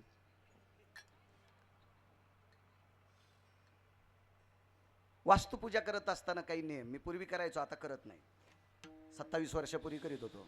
इदन्ननमभय पिंडो तत्रा वास्तु सुजयो पृथो भजः मिद्यन् कृतजना सर्वशास्त्रो सन्मता भव पुण्याय यस्वाकारेण ब्रह्माय प्रशिवरुणेन्द्राय सर्वस्थिता शचिपुरन्दराय सदब्रह्मा सावित्रीस्तत रुक्मिणी पाण्डुरंग प्रमुख पंचायतनः यस्सर्वानां गिरिजाय सर्वस्थितं अपाशुपतारुडायां एकदन्ता स्थितो शचि अस्सर्वस्थिते पुरान्दर जयन्तो सर्वमिद्यायां कृतु यक्ष किन्नरो गंधर्वो चारणो विद्याधर लोकपाल दिक्पालो चारुहासं परमहंसाम. या सगळ्या देवतेला अवदान द्यायचो मी त्यावेळेला. पण आता दिनेश बो करत नाही. इकडे आलो, प्रमोशन झालं थोडंसं, विठाला विठाला प्रमोशन या शब्दाचा अर्थ असा आहे की सगळ्यात मोठी सिद्धता कशाला असेल तर भजनाला आहे. कर्मकांडाला वाईट म्हणणार नाही, पण कर्मकांडाचा इतिहास असा आहे चिंतामणी देवा, आमचे आदरणीय विजू भाऊ, रामकृष्ण हरी म्हणताना चुकलं तरी पाप लागत नाही. वाल्या नावाचा व्यक्ती राम राम म्हणतच नव्हता, मराच म्हणत होता, तरी देव ताब्यात राहिला. आणि हे शास्त्राचे पुराणाचे जे श्लोक आहेत का, हे जर चुकले ना, मंत्र चळे थोडा, मंत्र चळे थोडा, मंत्र चळे थोडा, मंत्र चळे थोडा. होय धडाची होय वेडा, परिधडाची होय वेडा, परिधडाची होय वेडा, परिधडाची होय वेडा, परिधडाची होय वेडा, परिधडाची होय वेडा. मंत्र चळे थोडा, परिधडाची होय वेडा, परिधडाची होय वेडा, परिधडाची होय वेडा. मंत्र चळे थोडा, परिधडाची होय वेडा, परिधडाची होय वेडा, परिधडाची होय वेडा, वेडा, वेडा. म्हणून हे जे मंत्र आहेत ना, हे शिस्तीत म्हणायचे. कधी कधी काय होतं माहितीये का, आम्हाला चांगले म्हणा वाटतो, पण यजमान म्हणतो भोयट्या आहोत ना, म्हणजे लवकर आटपा. यजमान काय म्हणतो आम्हाला, पैसे 1 रुपया काय घेतो, 1.5 रुपये घे, पण पटकन आवर. मंत्र कसे आवरता येतील पटकन, त्याला काही मर्यादा आहे का नाही. मग अशी गडबडी माणसं झाली, त्याचं पाप यांच्या डोक्यावर न पडता मंत्रोच्चार करणाऱ्याच्या डोक्यावर पडत असते आणि त्या पापानं संसार दग्ध होत असतो. एक पुराणातला पुरावा आदरणीय महाराष्ट्राच्या मातीमध्ये मूळतः काशी विद्यापीठातून 3 शास्त्री बाहेर आले. तुकाराम महाराज महामुनी तुमच्या परिसरातले, गर्व पाहिजे, तसा शास्त्री होणे आता शिल्लक नाही. तुकाराम महाराज महामुनी. कारण सांगू, कारण काशी विद्यापीठामध्ये महाराष्ट्रातल्या माणसाचा जर फोटो कोणाचा असेल तर ते फक्त तुकाराम महाराज महामुनींचा आहे. वारकरी शिक्षण संस्थेतली मोठी व्यक्ती तुकाराम महाराज महामुनी. जगन्नाथ अण्णा पवार आणि प्रल्हाद शास्त्री दैठणकर हे काशी विद्यापीठातून पुरेपूर मार्कानं पास होणारे महाराष्ट्रातले 3 शास्त्री. त्याच्यातले 1 शास्त्री जिवंत आहेत. आमच्या भागातलं आमचं नशीब चांगलं, ते परभणी जिल्ह्यातले इथं प्रल्हाद शास्त्री दैठणकर म्हणायचे, आपला संप्रदायाचा पगडा इतका मोठा आहे पुराणाचा, शास्त्राचा, वेदाचा, याच्यातल्या जर रुचा चुकल्या, श्लोक चुकले तर याचं फार पडसाद. कालिदासानी मा जगदंबेची उपासना केली. आता मी पूजा पाहिली, छान पूजा मांडली वास्तूची. जगदंबेची आराधना केली आणि त्यांचं काही रसोदीर्घ चुकले दराडे बुवा. तर कालिदासानी संध्याकाळी झोपले, पहाटे उठले तर त्यांचं शरीर धोत्रासारखं झालं. कालिदास, आज संस्कृतमध्ये कालिदास पुरस्कार दिला जातो, त्यावरती कालिदास विद्वान किती असतील कल्पना करा. थोडं चळलं, मग आराधना केली, भगवंत प्रसन्न झाले, भगवान शिवजी प्रकट झाले. कालिदास किती विद्वान होते पहा, त्यांना भगवान शिवशंकर बोलत होते. काय कालिदास, काय नाही, अरे काय केलं काल तू? मी नाही बोललो, शंकर बोलतात, शिवजी बोलतात. मी काल जगदंबेची कालीची उपासना केली, काही चुकलंय, मंत्रोच्चार धडची होय वेडा. महाराज कालिदासासारख्यांना फटका बसलाय. तिथे गिरगावचा बाळ्या कोण्या झाडाचा पाला आहे, म्हणून आपल्या वाट्याला जर ज्ञानेश्वरीचं पारायण आलं असेल तर शिस्तीत वाचायचं, दमन वाचायचं, सावकाश वाचायचं. कधी कधी रामायण वाचायला बोला या काय तो गुत्त घेतलंस का, काय घेतलंस का, तू काय खरड छाटणी करायला का गोड छाटणी करायला बागाची, एखादा पाला पडला काय राहायला काय, येडपटपणा आहे तू, असला नालायकपणा करत असतील का? तुम्ही चांगली माणसं आहेत, पण कधी कधी अभंग म्हणताना एक एक शब्द पण खाऊन टाकते काही पण. महाराज मृदंगवाजीनं आपल्या बापाची जहागिरी नाही, कीर्तनी आपली स्वयं कोणाच्या बापाची जहागिरी नाही, गायन कोणाच्या बापाची जहागिरी. निळोबाराय सांगतात, निळामणे नवरस देख जाणती गायक विरळाते. नवरसाचा सिद्धांत ज्याला लक्षात येतो, किंवा कीर्तनकार बोलत असताना अभंगाची अर्थदृष्टी लावून जो ऐकतो त्याला गायक म्हणत असतात. मर्यादा पुरुषोत्तम रामचंद्र वनवासाला चालले, ते एखाद्या वेळेस सूर कसा काढावा लागेल, गोड काढावं लागेल, इमोशनल काढावं लागेल, करुणेतला काढावं लागेल. आणि कसा मला टाकून गेलाय, या कसं शक्य? त्याचा भाव काय, त्याचा अर्थ काय, लोकांच्या मनावर काय त्याचा पगडा होईल, हा प्रत्येक गोष्टीचा सिद्धांत आहे. महाराज एखाद्या वेळेस आता वास्तूचं कीर्तन आहे, शौर्यात बोललं तरी चालेल, विरसरीत बोललं तरी चालेल, पुण्यतिथीचं कीर्तन आहे, श्राद्धाचं कीर्तन आहे, तिथं भाषा कीर्तन करायची कशी असावा? काही जर घोडे दामटीत असेल का त्याच्या बापाची जागीर येते कीर्तन करणं? महाराज देवानं आपल्याला सद्गुण दिलाय, हा चुकीच्या ठिकाणी वापरायसाठी दिलेला नाही. अद्याप नाही, अद्याप नाही, सामान्य वाद्य नाही बुवा. भगवान शिवशंकरानं आरक्षित केलेलं वारकरी संप्रदायातील या सनातन संस्कृतीतलं गोड वाद्य म्हणजे मृदंग वाद्य. याची फार मोठी जोपासना आहे. हेच वाद्य आज तुमच्या वाद्याला 5-4 हजाराची बॅग आहे, पण वैकुंठवासी शंकरबापू आपेगावकर हा मृदंग धोत्रात बांधून अमेरिकेला नेलता. पद्मश्री शंकरबापू आपेगावकर धोत्राच्या दुडक्यात बांधून अमेरिकेत विमानानं मृदंग नेला. काय पुरुषार्थ आहे महाराजा मृदंगाचा. जाऊ द्या, आता कोणतं कमी आहे आपल्या तिघायला? कोणतं कमी आता सांगा ना आपल्याला? अब्जा दिस पण आपल्या पाया पडतो ना, त्याच्या गोळ्या संपल्यात म्हणून पडत नाहीत. आपण ज्ञानोबराय तुकोबरायचे पायीके म्हणून पडते. मी नेहमी सांगत असतो, आपट्याचा पाला कोणत्याही शेळ्या खात्यात. शमी म्हणजे सौंदड, चांगल्या रानावर येते बघा, शमी सौंदड म्हणतात तिला. ही भुमरुट्या जमिनीवर येत नाही, ती चांगल्या काळीच्या जमिनी. कोणत्याही शेळ्या खात्यात. पण या सौंदडीला ना आपत्याला देव केले दसऱ्यानं. सौंदड आपटा रान चारा, हे तो दसऱ्याचा तुरा. आणि दसऱ्याच्या दिवशी त्याच आपट्याचं सोनं म्हणून स्वीकारतात. आणि एरवी आपट्याला कोणत्याही शेळ्या खात्यात, पण त्या आपट्याला दसरा आल्यामुळं त्याला देव पण आलंय. आपल्याला देव पण ज्ञानोबराय तुकोबरायमुळं आलं. विठाला विठ्ठल विठ्ठल विठ्ठल विठ्ठल विठ्ठल.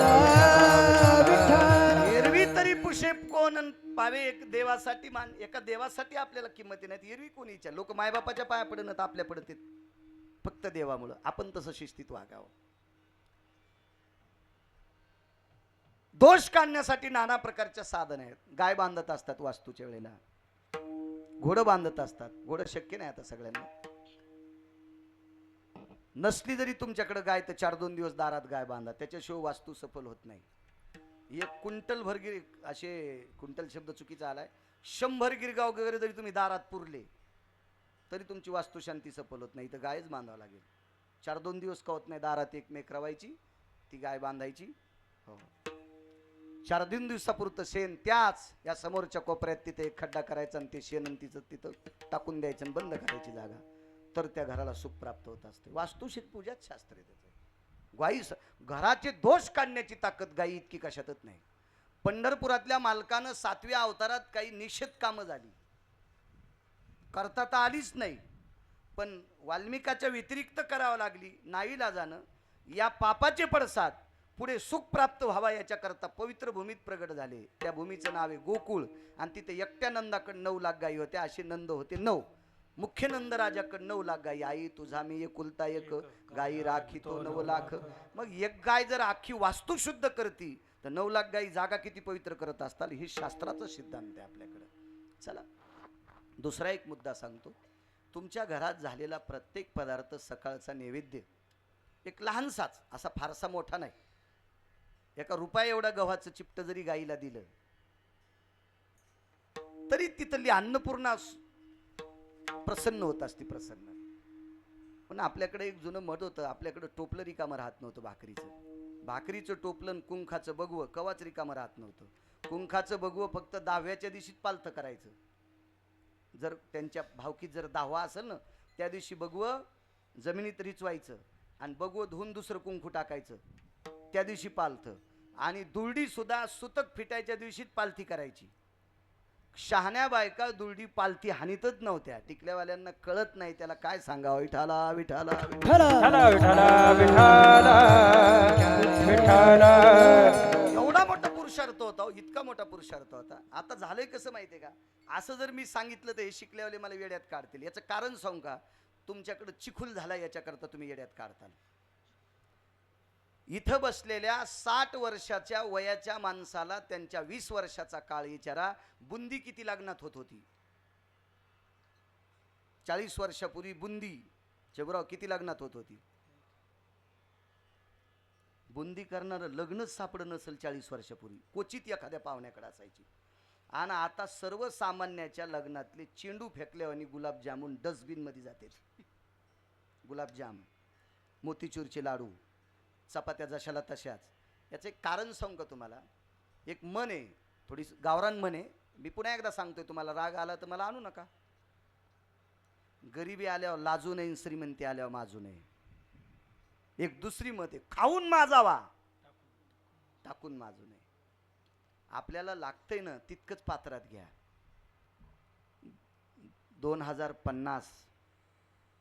2050 आपल्या लेकरा बाळावर खाण्यासाठी वाईट येऊ नये असं ज्याला वाटतंय त्यानं ताटात पदार्थ फेकून देऊ नये. त्यानं ताटात पदार्थ उष्टे फेकून देऊ नये. लागल तितकंच घ्या. शुगर आहे ना तुला, घेऊ नको शिरा. एवढा मोठा शिरा घेतला, गावरान तुपातला शिरा आहे, मुगाचा शिरा आहे, त्याच्यात बदाम टाकलेले आहेत, काजू टाकलेले आहेत, सगळ्या काही वस्तू टाकल्या. जशाल तसा ते कोणाच्या तोंडात नाही, ते फेकून दिलाय. याची पडसाद तुला नाही, तुझ्या नातवापंताला फेडावं लागतील. आपले नातू पंतू मुलं बाळ व्यवस्थित जगावा 2050 मध्ये. याच्याकरता आजोबांनी, वडिलांनी, आजीनी, काकींनी व्यवस्थित वागा. अन्नावर मात करू नका, ते खाऊन माझा. आज बफे सिस्टीम मध्ये काय पद्धत आहे, जशाला तसं फेकून द्यायलेत. न्यायालय कोण माहिती आहे तुम्हाला. मंगल कार्यालयामध्ये डुकरं सांभाळणारी लोक स्वतःच्या गाड्या पाठवून हे खरकट भरून न्यायालयात.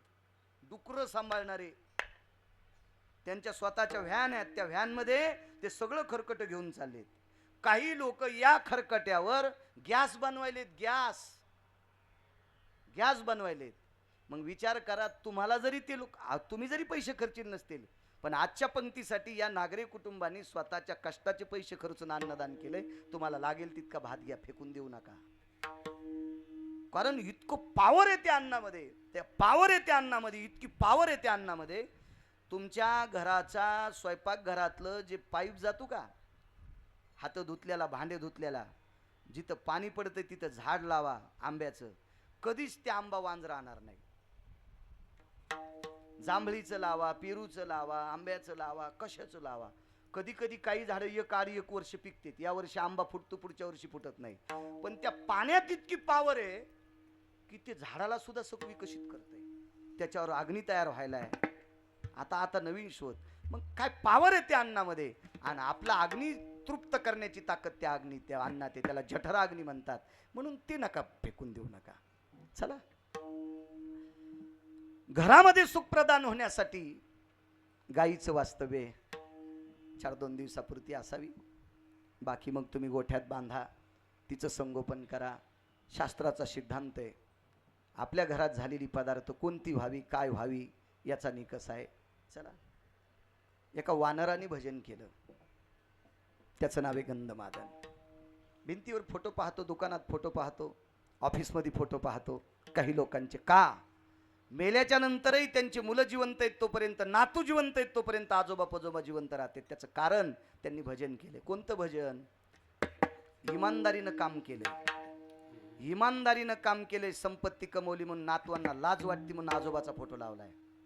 इमानदारीनं काम केले, कष्टानं संपत्ती कमवली म्हणून पोराला लाज वाटती म्हणून 4-4 कोटीच्या ऑफिसमध्ये बापाचा फोटो, आजोबाचा फोटो, पंजोबाचा फोटो आहे. ऐका ऐका ऐका, भजन करण्याची ताकद.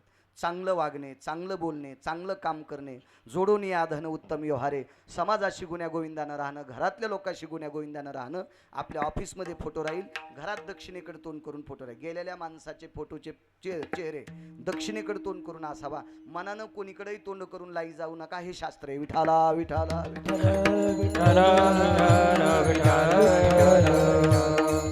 जीवनभर भजन केलं, इतकं भजन केलं, इतकं भजन केलं, कुंभकर्णाने मारलं, सुराखेला फेकून दिलं. मारुती रायला ते पार्थिव सापड, पार्थिव म्हणजे शाबीत नाही, हाडा मासाचा त्वचेचा गोळा सापडला.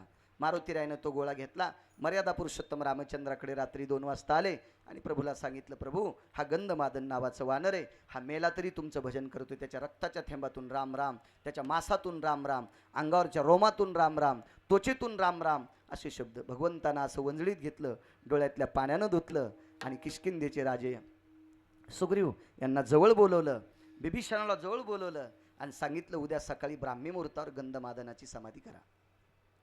समाधी दिली त्याला. आणि मग दुसऱ्या दिवशी सकाळी समुद्र स्नान आटपलं आणि स्नान आटपल्याच्या नंतर बिभीषणाला जवळ बोलवलं आणि सांगितलं, राजे रावण काही मरेपर्यंत मला सीता देत नाही. गुणगाईन आवड्या गुण. घरात सुख कधी प्राप्त होत असतं बघा. चंद्र सूर्य तोपर्यंत लोक सुखी आहेत.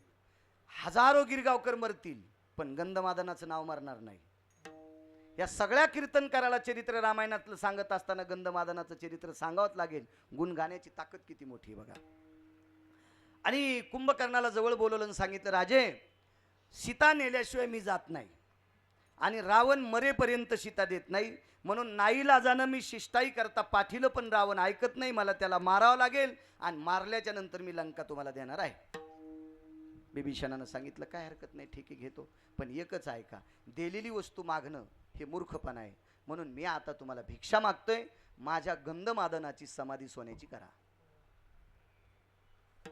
मसनवाटा सोन्याचा असलेला जगात एकच वारकरी, त्याचं नाव सुदामदेव. सोन्याची समाधी असणारा जगातला पहिला वारकरी कोण असेल तर गंधमादन नावाचं वानर मारुतीरायाच्या वंशातलं होतं. आणि कुंभकर्ण रावण मेल्याच्या नंतर राज्याभिषेक झाला आणि गंधमादनाची समाधी सोन्याची झाली. गुण गाणाराची ताकद बघा. एका चांगल्याच्या नावावर माणसाचं धकत असतंय, चांगल्याच्या नावावर धकत असते. आम्ही एकदा मुक्कामी राहिलो. मी एक जणाची बैलगाडी हाणायला गेलो रविवारी. शिवला कापूस शिकायला जायचं होतं. 2 गाड्या त्यांच्याकडे होत्या, त्यांचा एक गडी सुट्टीवर होता. मला बैलगाडी हाणता येत होती. रविवारी मी रोजानं, मला 14 रुपये रोज होता. 14 रुपये रोजानं रविवारी मी बैलगाडी घेऊन शेलूला त्यांच्याकडे गेलो. येताना वापस येताना खुपसा नावाची गाव लागते, मोरेगाव आणि खुपसा दोन्हीच्या मधात दुधना नावाची नदी आहे. आता लोर दुधना प्रकल्प झालाय तिथं. त्या दुधनीला पाणी आल्यामुळं आम्ही अलीकडच्या गावात थांबलो. पावसाळ्याचे दिवस आहे, श्रावण महिना होता. चुकून बोललो, अकाली पाऊस आलेला होता. अकाली आणि अचानक पाणी आलं. त्यावेळेला पूल लहान होता, पलीकडे काही गाड्या बैल जाता येईन. आम्ही मुक्कामी थांबलो एका मंदिरामध्ये. आता परिस्थिती इतक्या नाजूक असल्यामुळे सगळ्या लोकांकडे भाकरीची रेलचेल नसतील, काही इकडे असली तरी कोणी देत नाहीत. मंदिरात दर्शनाला आलेल्या व्यक्तीला सांगितलं, विचारलं कोण आहेत काय आहेत. आम्ही एका व्यक्तीचं नाव सांगितलं गावातल्या. आम्ही त्यांच्या घरातले आहोत आणि या बैलगाड्या त्यांच्याच आता. पण मी रोजानं आलेलो आहे. त्या माणसानं घरी जाऊन पिठलं आणि 3 भाकरी आणल्या. आम्ही दोन्ही गड्यानं 1.5 भाकरीन पिठलं खाल्लं. ज्याचं नाव सांगितलं तो काय आजोबा पंजोबा नव्हता, भावकीतला माणूस होता, पण भारदस्त वागणारा माणूस होता. समाजात त्या माणसाची इज्जत होती. महाराज, समाजात चांगलं वागणाऱ्या माणसाला त्या मालकाचं नाव सांगितल्यावर गड्याला 1.5 भाकरन पिठलं भेटती. तर आपण चांगलं वागल्यावर, आपण मेल्यावर आपल्या लेकराला लोक नाही चांगलं बघायचे का? आपण जितकं चांगलं वागू तितकं आपल्या लेकरा बाळाला सुद्धा पुन्हा त्याचा उपयोग होत असतो. आमचं आऊत मोडं, आवताचं जानूळं मोडं. जानूळं 2-3 पाटी राहिली होती. तिथं 3-3.5 एकर क्षेत्र होतं. 3 एकर जमीन असेल, 3.5 एकर बांधा घेण्यात जाऊन. आता आमचं बघायला कोण नव्हतं त्यावेळेला म्हणून शेजाऱ्याने कोरली होती. तर 3 एकर मोजून होती, बांधाच्या बाहेर असेल 1/2 एकर. तर तिथं 3-3.5 एकर जमीन. नेमकं तिथंच गेल्यावर जानूळं मोडं. गाड्याचा फोन आला, जानूळं मोडे. म्हणलं मोडू दे, उद्या घेऊ. आभाळ आले. शेजाऱ्याला माग. तर आमच्या 2 पट्ट्या सोडून बाजूला 70 एकर जमिनीचा मालक. म्हणलं जाय त्यांच्याकडून बैल आण, आपला आऊत आण. आता गड्यानं जाऊन म्हणायला पाहिजे होतं, मी बाळू महाराजाचा गडी आहे, त्याचं जानूळं मोड आहे, आऊत पाहिजे. आता मी फोनवर बोलल्यामुळे इतकं टेकीत गेलं, खांद्यावर आसूट टाकून की जसं त्याला मारायला गेलंय. आऊत पाहिजे, आऊत. ते म्हणला जसा आलाच तसा वापस होय. त्यानं मला फोन, तुम्ही म्हणले त्यानं वापस केलं, जाय पुन्हा एकदा. आता मी पण गडबडीत असल्यामुळे मला सांगता नाही आलं कसं बोलावं म्हणून. तिसऱ्यांदा फोन आला, जा असं असं सांग. मग ते गेला आणि ते म्हणला, बाबा देऊ नका पण ऐका, मी बाळू महाराजाचा गडी आहे. इथून 2 पट्ट्या सोडून त्याची 3.5 एकर जमीन आहे. तिथं पाटाभर पाळी राहिली, आभाळ आलेले. उद्या तितक्यासाठी 3 किलोमीटर आवत आणता येत नाही, बैलगाडी न्यावं लागती, आणता येत नाही. आणि त्यांच्या आवताचं जानूळं मोड आहे. बरं, गड्याला आवाज दिला, ए श्याम जी इकडे. आपला आऊत झूप, आपले बैल झूप,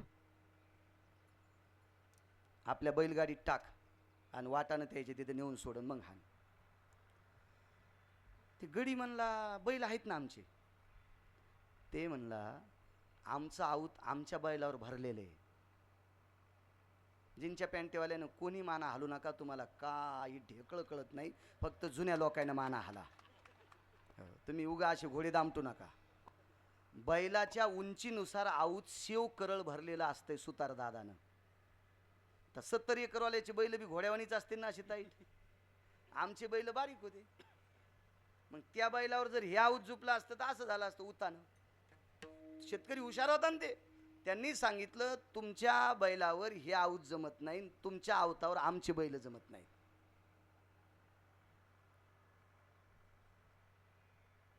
त्याच्यामुळे हे बैल आऊत न्या. आणि पुन्हा गड्याला सांगितलं, श्यामा तू छान. आमचा गडी म्हणला, मी हाणतो ना. तुला तुझे बैल हाणायची सवय, आमच्या बैलाला याची सवय. मला फोन आला, तेच आऊत हाणालेत. मी म्हणलं, तू मोडकं तोडकं बैलगाडीत टाकन घरी, ते घेतेत पाळी.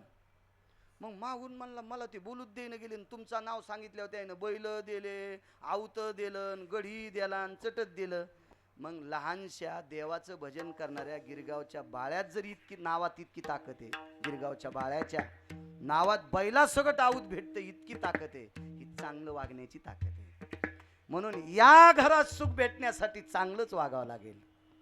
मी पोकळवाद्या शुभेच्छा देणारच नाही. गडगंज श्रीमंत व्हावा, या घरातल्या लोकांना चॉपर भेटावा, विमान भेटावा, असं तूच बाहेरचं खातू सुंबळ्या. आणि तू ह्या म्हणण्याने यांना काय होणार आहे? तू ज्ञानोबा आहे तुकोबा आहे सांगते तर असं म्हण, या लोकातल्या घरातल्या लोकांचं सुख प्राप्त होईल. गंधमादन नावाचं वानर 65 क्विंटल सोन्याची, एवढाच पुरावा आता, 65 क्विंटल सोन्याची समाधी झाली. आणि ताकद किती, दरवर्षी श्राद्ध करायचं ठरलं, पण एक वर्षी श्राद्धच चुकलं. लंकेला पाणीच नाही. एक जण म्हणला बाळू महाराजाच्या गोळ्या संपल्या असतील का, लंकेला तर समुद्राचा येडा आहे आणि समुद्र तर आटत नाही, मग पाणी कसं काय नाही. प्याचं पाणी नव्हतं सुंबळ्या, पाणी खारट आहे, प्यायचं नव्हतं ना. आणि प्यायचं पाणी निसर्गाचं असतंय, पाणीच नाही. अयोध्येला पत्र गेलं आणि अयोध्येला पत्र गेल्याच्या नंतर त्या पत्रात मजकूर विचारलं, काही श्राद्ध केलं नाही. पाठीमागं लिहिलं गंधमादनाचं श्राद्ध करा, पाऊस पडेल. ते श्राद्ध तृतीयेच्या दिवशी केलं, चैत्र महिन्यातली तृतीया. पाडवा झाल्यावर तिसऱ्या दिवशी पाऊस पडत नसतो, पडला तर अवकाळी पडतो, ते तर कधीही पडतो, पण तृतीयेच्या दिवशी श्राद्ध केल्याच्या नंतर गंधमादन नावाच्या वारकऱ्यानं देवाला सांगितलं, देवा मेल्यावर सुद्धा तुझं भजन केलंय, मेल्यावर पण तुझं भजन केलंय आणि तुझं भजन करणाऱ्याचं श्राद्ध करते त्याला ताण लागली. चैत्र महिन्याच्या तृतीयेच्या दिवशी पाऊस पडला, वारकरी स्वतः सुखी असेल नवल नाही, लंकेतल्या लोकांना सुखी केलंय. मग या घरामध्ये सुख पाहिजे असेल तर भगवंताच्या भजनाला किंमत आहे. विठोबा रखुमाई, विठोबा रखुमाई,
ज्ञानेश्वर माऊली, ज्ञानराज माऊली,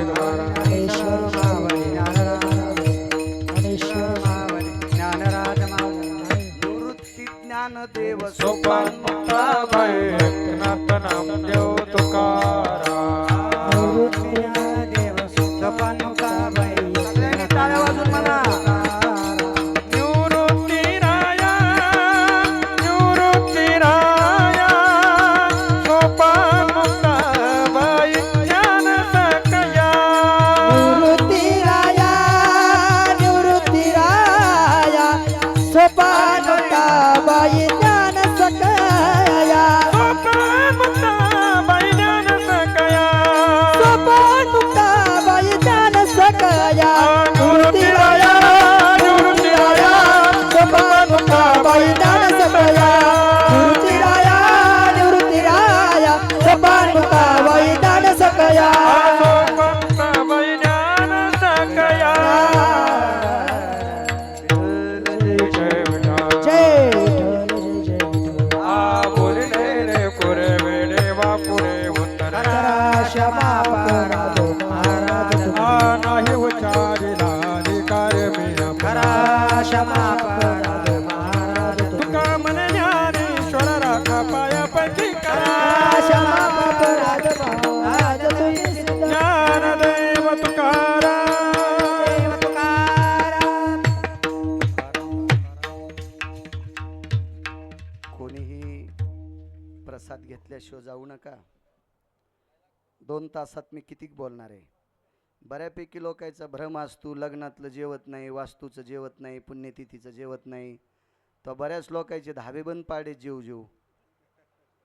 आणि ही नाटकी लोक म्हणतात गुरुजी आम्ही जेवत नाहीत, मी काशीहून आलो, वास्तूचं खात नाही. काशीला ज्याच्या संग गेला त्याचे तिकिटाचे पैसेच दिले नाही, त्याची काशी केली आणि ते पुन्हा म्हणून तुम्ही इथलं खात नाही. अरे जिथं कीर्तन झालंय, जिथं भजन झालंय, ते अन्न नसून प्रसाद आहे. आणि एवढा मोठा नागरी परिवारानं प्रसाद केलाय, कोणी जेवल्याशिवाय जाऊ नका, गुरुजी सांगतील ते ऐका. आज आपल्या या महाजनपूर गावामध्ये